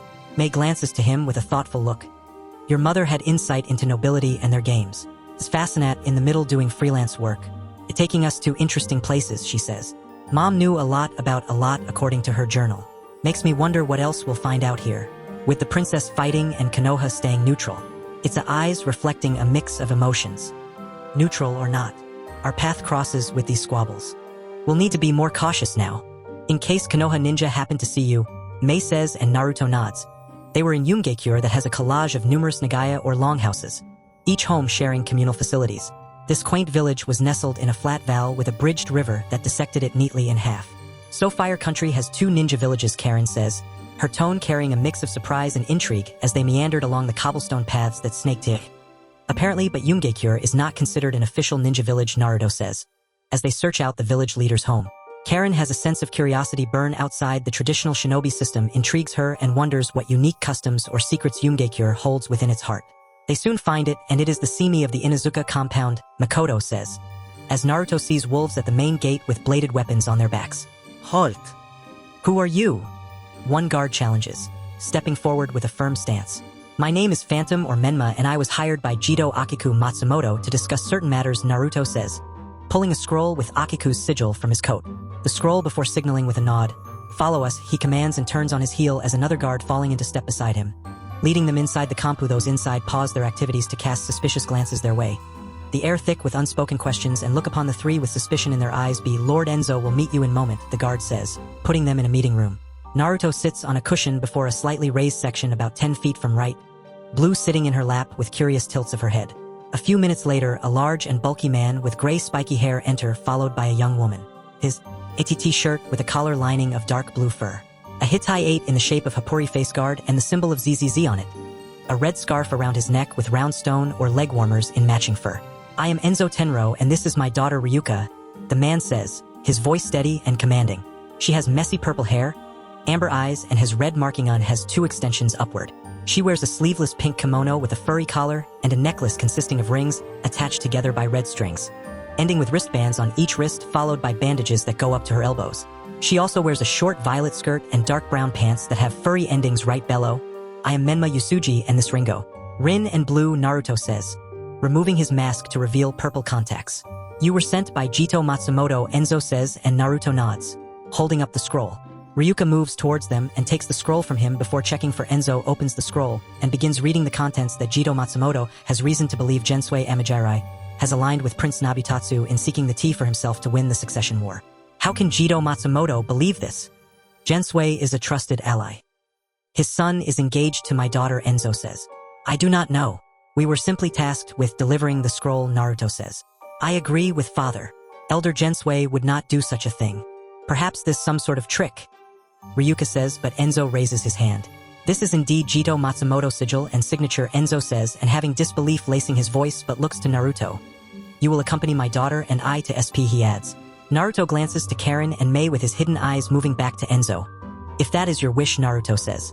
Tenro ninja come in to sequester Mei and Ka do not trust you, she says. Her voice steady but yet ripe with an unspoken challenge. That is your decision, Naruto says, a hint of understanding in his tone. His response is measured and devoid of animosity, reveals a level of patience and wisdom in, I've heard of you, Phantom. You cut your teeth in Mist Civil War, Enzo says, but Naruto says nothing. The 3 leave the village proper and head of the hill of Ilu, the surrounding area, and the forests of mythic beasts. The forest itself has a heavy mist and visibility is not very far. Reminds me of when I was training you. Don't remind me. You made me stand in your hidden mist for hours to get used to fighting in it. If not for being the Shadow Monarch, I would have been completely around their perimeter as they travel through the forest.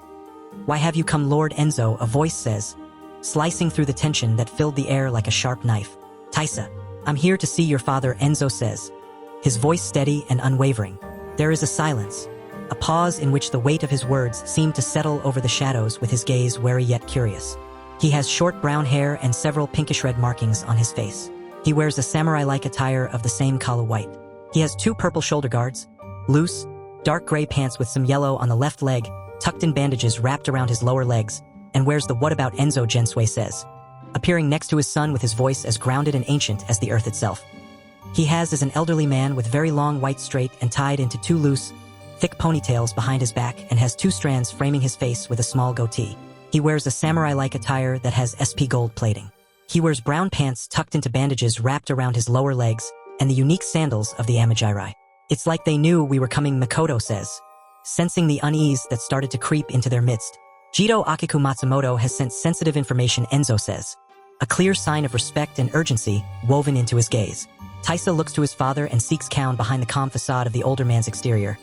I thought I would have more time, Gensui finally admits, his words heavy with a resignation that spoke volume. More time?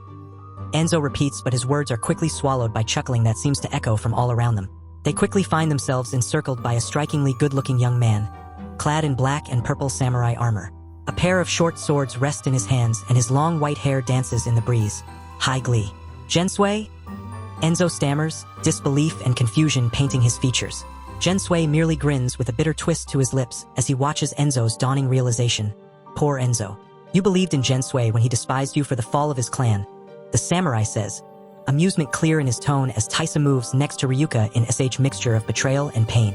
He looks from the samurai to Gensui, seeking some sign of denial but finds none. Mizukage is correct. The Tenro persecuted and banished of the Amajiri to this forest, while your clan ruled. However, that time is over.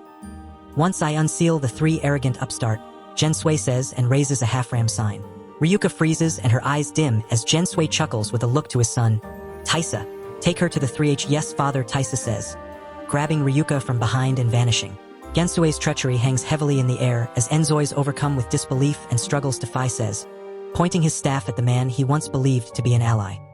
Leave them to me and go unseal Cerberus, and my lord will pay you handsomely, Mizukage says, and Gensui vanishes, leaving Enzo and the others to face their GR Phantom. I am in need of your help, Enzo says, desperation tinging his voice. No problem. Just tell don't anyone what you're about to see, Naruto says, as his shadow aura flares out. Enzo and Mitsukage's men were shocked by Naruto's armed battlefield tense, with both sides eyeing the other warily.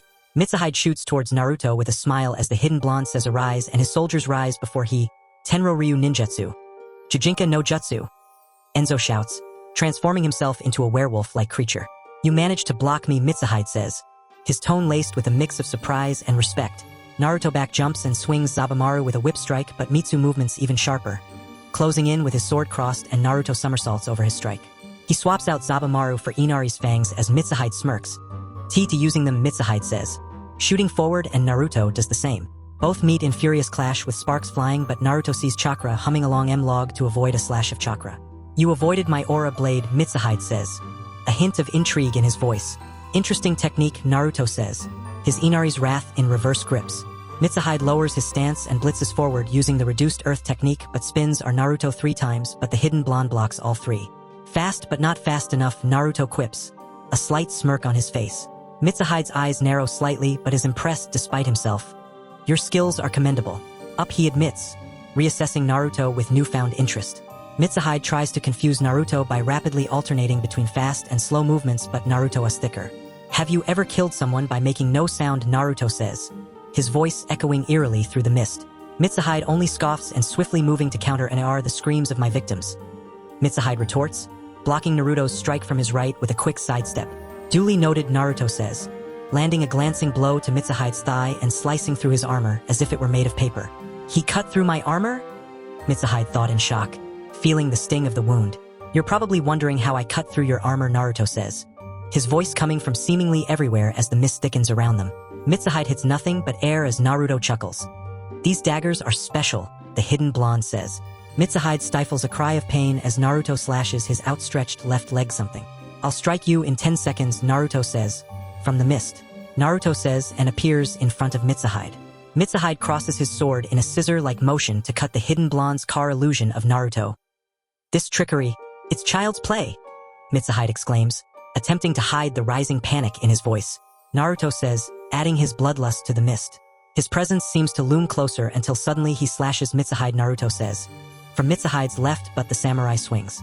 Sword art, wind cutter, Mizukage shouts, desperation edging into his voice as he swings his swords like a vortex. It slashes through Naruto, but he crackles with Naruto says, as if mocking the samurai. Mizukage whirls around trying to anticipate from where Naruto will strike next with each number expected direction, leaving Mizukage frustrated and wounded. A testament to Naruto's elusive tactics and the unique, eerie battleground the mist has become. Face me head on, Mizukage shouts, seemingly losing his composure a bit, but his face explodes with blood. Naruto's voice cuts through the mist with a cool and voice. Mizukage. I thought you were braver than that, he says, seemingly right next to Mizukage. You bastard. It'll take more than tricks to defeat me, Phantom. I will have my revenge, Mizukage shouts, his right eye missing as he swings right. All right, I attack you head on, Naruto says, voice oddly solemn amid the tension. Mizukage focuses in front of him and sees races, adrenaline pumping, a desperate plan forming in his mind. Mizukage throws both sword at the charging Naruto. Hitting the end of the first one with the second is hidden directly behind the first to make on believe only one is in their line of sight. "This is the end for you," Mizukage shouts. Naruto parries the first and not the second as it pierces his left eye, but he collapses into a puddle of water. "What kind of trickery is this?" Mizukage shouts, panting heavily and scans the area. "Game over," Naruto says, slitting Mitsukage's throat. He staggers forward and clutches his throat as Inari's poison ends his life before crashing to the ground. "Arise," Naruto says, spreading his aura and raising all the dead. He searches out Enzo and finds the man being guarded by Spot with a few low-rank soldiers. "Go AF, Three Heads prison is ahead," Enzo says, pointing to his right. "I'll stop him," Naruto says, ordering Spot to continue guarding, and the tank smirks. He races through the forest towards the Cerberus prison and encounters Severa's short work of them. He soon reaches a cave entrance that is glowing red, but Taisa appears at the entrance. "You will not stop my father's ambition," Taisa says, but Naruto flexes his bloodlust and he falls to the ground. "Your father's ambition will bring about the deaths of many innocents. I won't let that happen," Naruto says, walking past the frozen Taisa and into the cave. The sea lava pools with dark stalactites and stalagmites creating an ominous atmosphere. "Is this like a volcano?" Naruto says, navigating past the hazardous lava pools with ease. "Perhaps," Makoto says. Naruto picks up speed and sees Ryuka in front of a pedestal with a blue orb, but Gensui is next to her. "You are too late," Gensui shouts. His surrounding the pedestal glows ominously and pulsating with a dark energy, then explodes outward to release Cerberus but blows Ryuka towards a lava pool as Naruto. "This the three-headed Cerberus," Gensui declares, a twisted grin spreading across his face. Cerberus is a giant monster with a body similar to that of a lion and white, and has dark purple on several places, including the underbelly. It has beige armor above the main head of a lion on which there are several small, red marky heads of a wolf and a dog come out of each side of the armor. It has light yellow-green markings under each head's small eyes and thin, sharp teeth. "Now, Three Heads, you will serve Lord Nabutatsu in crushing all his enemies," Gensui shouts with a manic confidence, but the creature bites down into him. Cerber the cave with Ryuka in his arms while the three-head grows in size and breaks out of the cave. Its entire body becomes covered in dark gray armor with pinkish-red armor increases in size and gains spikes on the end of its tail, as well as pink armor on its underbelly. The necks of the three heads now seem to be composed on heads themselves are covered in purple armor with several spikes and red markings, and their rows of teeth are larger now. What have I done?" Ryuka says, now awake and seeing Cerberus with panic and guilt washing over her face. "Don't worry, I have two that can handle it." "Arise," Naruto says, summoning Isabu and Inari as both grow to the size of Cerberus. 6 clones pop to life and the hid for his heavy artillery. Isabu and Inari keep the attention of Cerberus as a 7th clone takes Ryuka to her father, but she sees several fireballs flying towards the SK, several blasts of magic, to further distract the monster while Isabu slams into it. In the sky, dark clouds begin to form in the sky and rains begins fall with mixtures. "Oh, now then," Naruto thought, beginning to release chakra to mingle with rain as he begins a lengthy chain of signs. Isabu grabs Cerberus from behind with his arms, grabbing the three heads' outer heads as it growls and struggles.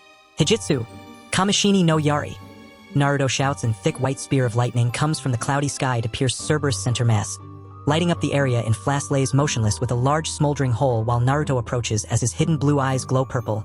"Arise," he says, but nothing happens and he focuses AR a few times and its shadow rises while the original body breaks down into ashes with another power shadow at his disposal. "Mizukage is dead," mutters a beautiful woman. She is Miyako Toyomiya and mother of first Prince Nabutatsu, her family being one of the most influential in the lawn for the throne alive, and it is not going well due to her son's public image. Her family naturally believed Nabutatsu would become Fire Lord, but many nobles in court yes. His spies reported that Phantom was involved in the three heads debacle. Nabutatsu says, "He is a handsome man with brown hair and dark eyes wearing Phantom could spell trouble for us. Should he join Ayasu?" Miyako says, the worry creasing her forehead. The strategic mind of Miyako is always at work, ponder game of their political landscape. Nabutatsu takes a hit off his Kizaru with a sigh. "Everyone has a price. Throw enough money at him and he'll eagerly assist me to collect his bounty," he says, the wheels turning in his head as he considers the angles of this new plan. "Have our backer track his movements and have Hanbei meet him," Miyako says, her voice calm yet carrying an undercurrent of urgency.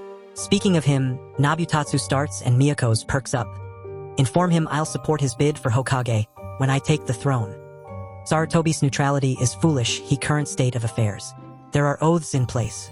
Shimura is backing us, but do not underestimate his greed," Miyako, offering a piece of wisdom born of experience. Her cautionary word, the delicate balance they need to maintain. Shimura needs me much more than I need him. I know he supports me only because he wishes to see himself as the next Hokage. A choice which now lies in the Narutotatsu says, his voice imbued with a mixture of certainty and disdain. 3 months would pass and Narutotatsu's bid for the throne diminishes each day as Akim happen. Where is Phantom? Narutotatsu says, his frustration palpable in the air. A masked ninja is kneeling on one knee with her head down. We lost track of him. His MO and robotic tone. Narutotatsu clenches his fist in his robe as his frustrations grow. Hanbei offered him enough for a lifetime and he refused. The nerve of this calm to the masked liaison. I want him dead. Place a large bounty on his head, he says. Through gritted teeth, but the masked woman shakes her head. That will not be possible for the time being. Locating and attacking Phantom at this juncture is not possible, Dana says. What do you mean it isn't possible? The lot of you are killers and yet you can't even kill. Narutotatsu begins. Narutotatsu. Miyako cuts sharply and halts him mid-sentence as their eyes meet. Narutotatsu slowly calms down as Miyako looks to the operative. Leave us, sage mother and son. What have I told you about dealing with such ninja? Miyako chastises, and he grits his teeth as he gets up and waves away dismissively. I know you warned me to be careful when dealing with such people. Yet she is nothing but a mindless killing machine made to take orders, Narutotatsu said. Having people serving under Danzo Shimura. Mindless as they may be, but you must remember that they don't serve at your pleasure but under the commands of Danzo Shimura, Miyako says, warning him. Then perhaps another avenue, Narutotatsu says, and his mother arches one of her delicate eyebrows. The Hibi Sanin, Orochimaru, he adds, shocking her. Orochimaru? You would involve yourself with a snake, Miyako says. Her voice is filled with disbelief and her usually composed demeanor giving way to concern. He may be a snake, but he is a snake with powers and connections that even Danzo may think twice before crossing, Narutotatsu argues. His mind already considering assistance could offer. Miyako sighs with her gaze softening. Just remember, dealing with Orochimaru is akin to dancing with a viper. You must always be prepared and takes his mother's warning to heart, but his determination does not waver. I understand the risks, but for the sake of reaching the throne, I am willing to take resolve that mirrors his mother's strength. Miyako reluctantly concedes due to knowing her son's stubbornness all too well. Then proceed with caution mixture of worry and trust. For aces, Naruto says, showing his cards. 7 groans echo across the table with tosses of cards as the hidden blonde pulls his chips towards him. He is currently endless rock poker game. He, Karin and Mei were in Tanzakagai about a week ago as he was cleaning out a few casinos that got him an invite to this game. Game has started and he has been doing well. Not bad, Phantom, one man says, unable to hide his surprised admiration.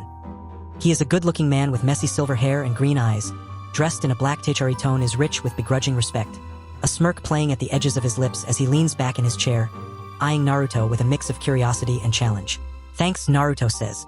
He is wearing white, wide-leg pants with 2 black belts, leather shoes and a black turtleneck, a small, open, lapel-less waistcoat pattern W, high-collared white trench coat with the sleeves rolled up. Ignores her. 3 bow out due to being out of money or valuables to sell with one selling herself to Pa. Is this how nobles spend their money, Naruto thought. A hint of disgust lurking beneath the surface of his stoic expression. The cards are passed out once again and he places his chips for the pot. Everyone places their bets with eyes darting between their cards and their opponents. Raise 10,000, the good-looking guy immediately causing one player to fold. 3 cards are placed on the table after everyone places their bets. King, Queen and Jack of Spades. Royal flush, Narut revealing nothing of his impending victory. You're a shinobi, right, Phantom, the good-looking guy says. His voice casual but the underlying intensity clear. The room goes quiet as the tension palpable as I dabble in it. Mr. Hickey, Naruto says. Maintaining a calm demeanor despite the sudden attention, and Hickey smiles with a snapping his fingers. A surly-looking man AP height and Hickey smiles. Apparently this some sort of summon contract. I got it at an auction for about 100,000 with some other things. I'll bet this to raise 100. 0 others at the murmur as there were 2 more cards to be played but quickly fold while Naruto pushes in all chips. All in then, he says, while attention begins to RA, how about we go further, Phantom, Hickey says and unbuttons his coat, pulling out 2 revolvers with a 7.5-inch barrel, Colt Single Action Army .45. But one could also see Whirlpool engraving on it as well. I got these 2 at the auction as well. Apparently the Uzumaki clan that was wiped years ago had some of these. These are worth 250,000 a piece, Hickey says. W leans back with a slow exhale and a roll of his neck. You have a royal straight flush. He has nothing to beat you, Makoto says, and the hidden blonde reach. How about this? I don't think my bounty covers 500,000, but you can tell the world you killed, Phantom, Naruto says. Slipping it off to reveal his face and place his stage atmosphere is thick with suspense. Every patron holding their breath, waiting to see how this high-stakes game will end. Hiki stares at the mask, but then to Naruto first and places on the table. Alright, let's show them, he says, revealing a full house aces over kings. Sharp gasps echo through the room while Hiki has this SMU vanishes and his eyes widen in shock. Royal straight flush. 10 to ace of spades, Naruto says, grabbing his mask and slipping it back on his face. He rises from the table and looks to the dealer. Alta the revolvers to slip them into his coat pockets and rounds the table to grab the scroll, but the surly man blocks him. Let him go, Corkies, Hiki says, and Naruto grabs the scroll. Congratulations, he adds, his voice tinged with resignation yet respect. Thank you, Naruto says, hefting the scroll under his left arm.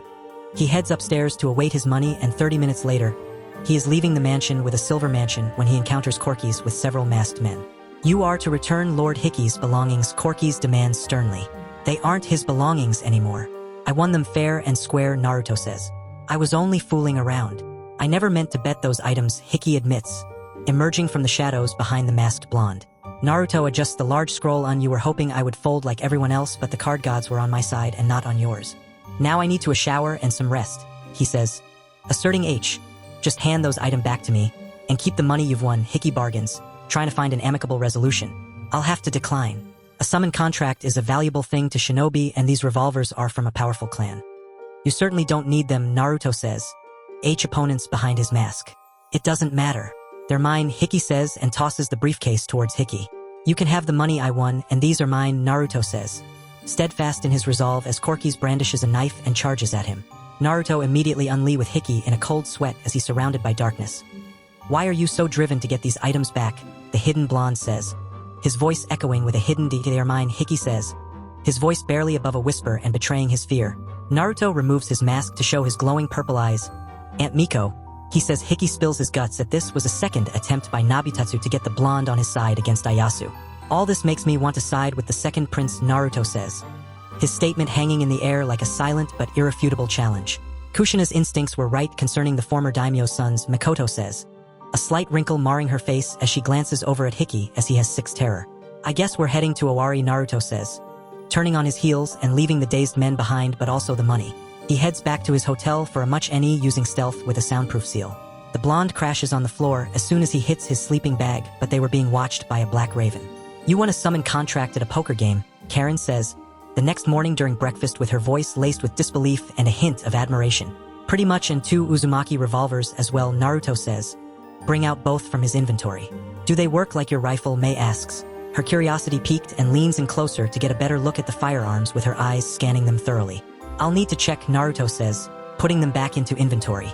The three finish their breakfast and check out of the hotel to hit the road once again, but for Owari. Makes you wonder what else you could win in those games, Karin muses aloud, breaking the silence that has fallen over them as they walk. Or what you could lose, Mei adds, her tone more sober but also a subtle reminder of the stakes involved in the shinobi world. They make a stop a few hours later, scroll in a field about a half-mile from the road. Ravens, Karin says, looking over Naruto's shoulder as they settle in the area where Naruto can test the summoning contract. Seems so, Naruto says, observing with a mix of intrigue and wariness. Itachi has crows. Ravens should be similar, Mikoto says, from his shadow. Sign in blood. Sign in blood, Shadow Monarch. A voice says, and all of them look around, but the source is a female raven landing in front of them. Did you say that? Karin says, her eyes wide with surprise at the talking raven. Yes. Sign Shadow Monarch. Sign Shadow Monarch, the raven says, squawking a little. How do you know I'm the Shadow Monarch? Naruto says, his curiosity piqued and looking at the raven with renewed interest. Raven's emissaries. Raven emissaries. Have gifts for Shadow Monarch, the raven insists, hopping closer. Naruto removes his left glove and bites his index. Yashikage Uzumaki, but Mei notices more raven appearing. Summoner. Summoner. Shadow Monarch. Shadow Monarch. Shadow Monarch, numerous raven cawing in unison, creating an eerie yet awe-inspiring a summon, the raven before him says. Naruto sighs as he begins weaving the signs of boar, dog, bird, monkey, and ram. Kuchios no jutsu, Naruto says, but the blonde vanishes. He finds himself standing in the clearing of a dark forest, an amalgam of sounds echoing from various plaque leaves, and even the unintelligible chatter of unknown beings that simulate the presence of people hidden within the shadows. Are you the new Shadow Monarch? A voice says, one bearing a regal tone that slices through the cacophony of the forest. The flapping of wings echo and narrow ethereal pale skin, long raven hair to her shoulders, haunting purple eyes, and dressed in a white dress that hugs her figure. A pair of long raven wings allow her flow a cape around her form, Greetings, Shadow Monarch. I am Izayoi Yashikage, she greets. Yashikage, Naruto says, his tone a mix of curiosity and confusion as Izayoi nods. In honor of our last summoner before our contract was stolen during the Black Day, Izayoi says, and extends her arm for him to follow. My children, Ha adds. The pair walk through the dark forest as random conversations happen as Izayoi explains after the fall of Uzushio and the contract stolen. Her children have been Yashikage's successor Kushina, but also him. We Ravens work in sync with the Shadow Monarch.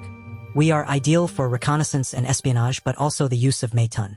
You'll also be ABL well, Izayoi says. Her voice a mixture of pride and solemn duty that breaks through the serene night air. Interesting, Naruto says, as they reach a very large but hollowed-out tree. He follows Izayoi inside to see 5 coffins with the bodies of 3 men and 2 women look like they have recently died. My children found them and brought them here for a future monarch. They have long died, but these roots are keep chakra following through them, almost melancholic. She gestures towards the first figure, a young man with medium-long brown hair, a striking black eye patch over his right eye, garbed in a mixed attire. He is Date Masamune, Izayoi says with a hint of pride in her voice. The second is a young man dressed akin to a monk with effeminate features. The war god voice holding a trace of respect. Her gaze then shifts to a hulking figure, a man with brown hair tied in a top knot, dressed in formidable samurai armor. Colored in SH Hideyoshi, Izayoi says, the name carrying weight.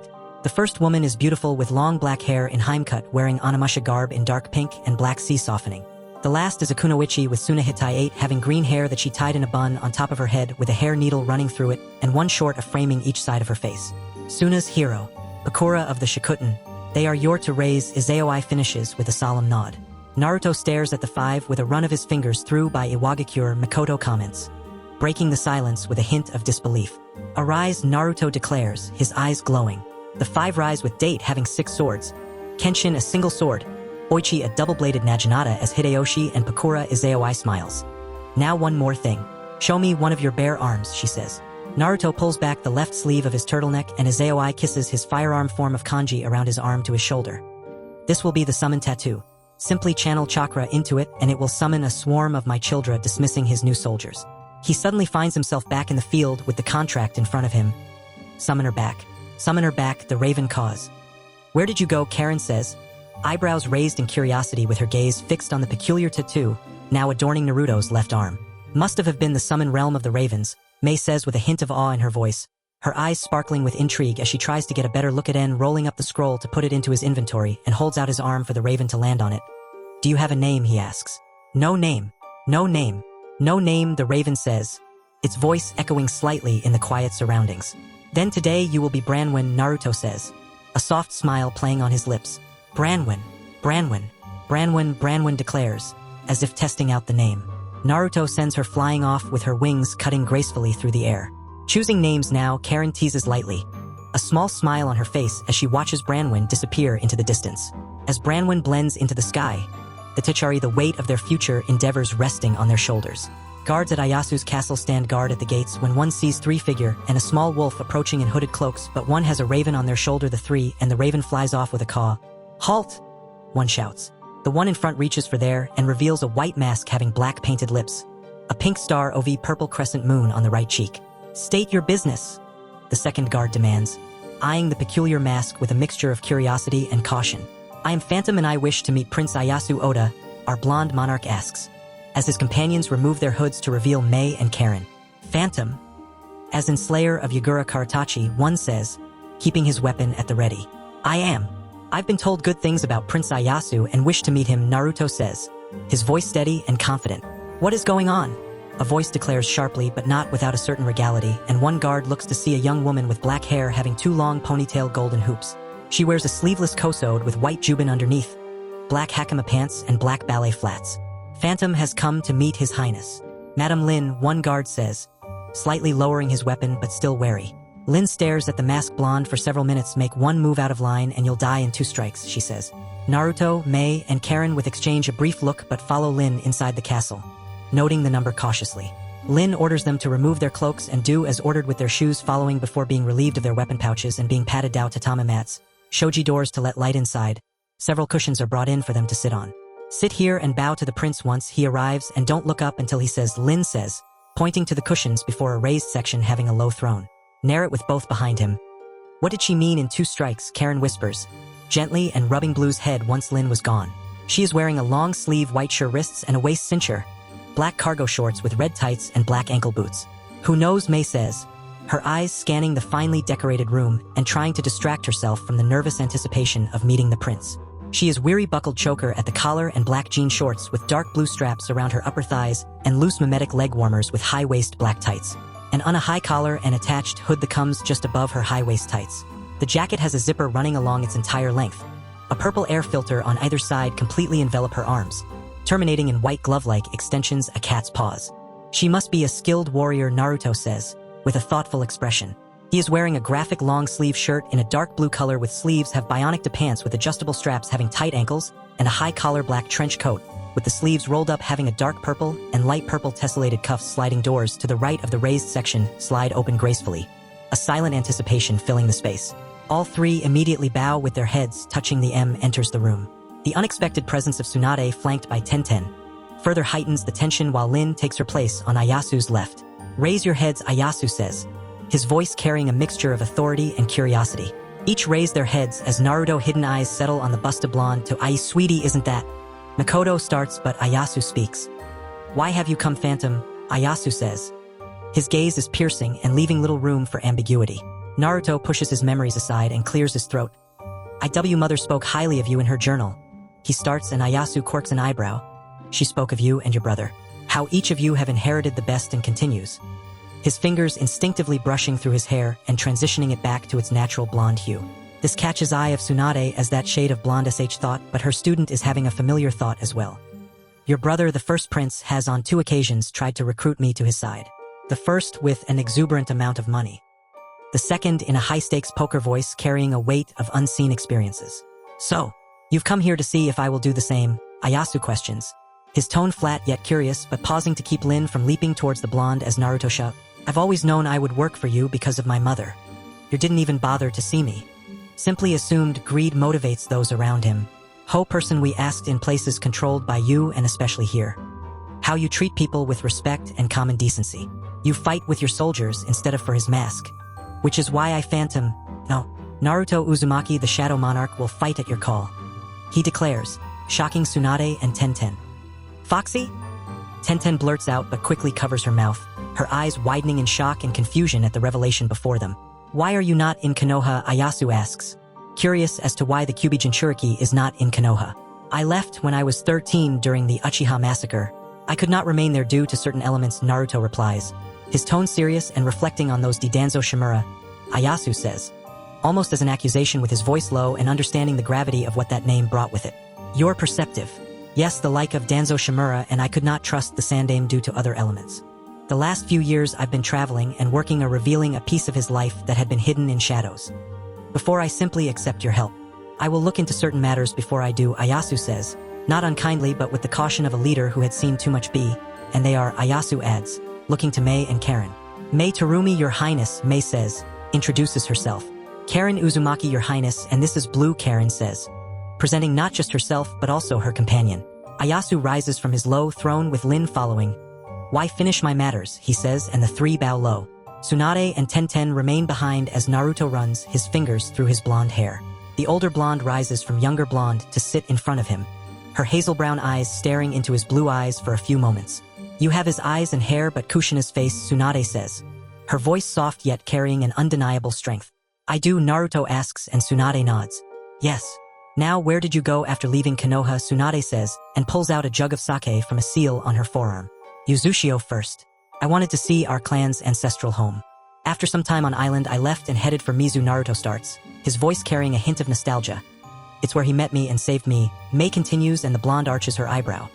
"I possessed 2 Kekii Genkai and loyalists were going to rape and murder. The day we met Zabuza Momochi and he trained us in exchange for assisting the rebels," Naruto explains, his tone reflecting a mix of respect and sadness.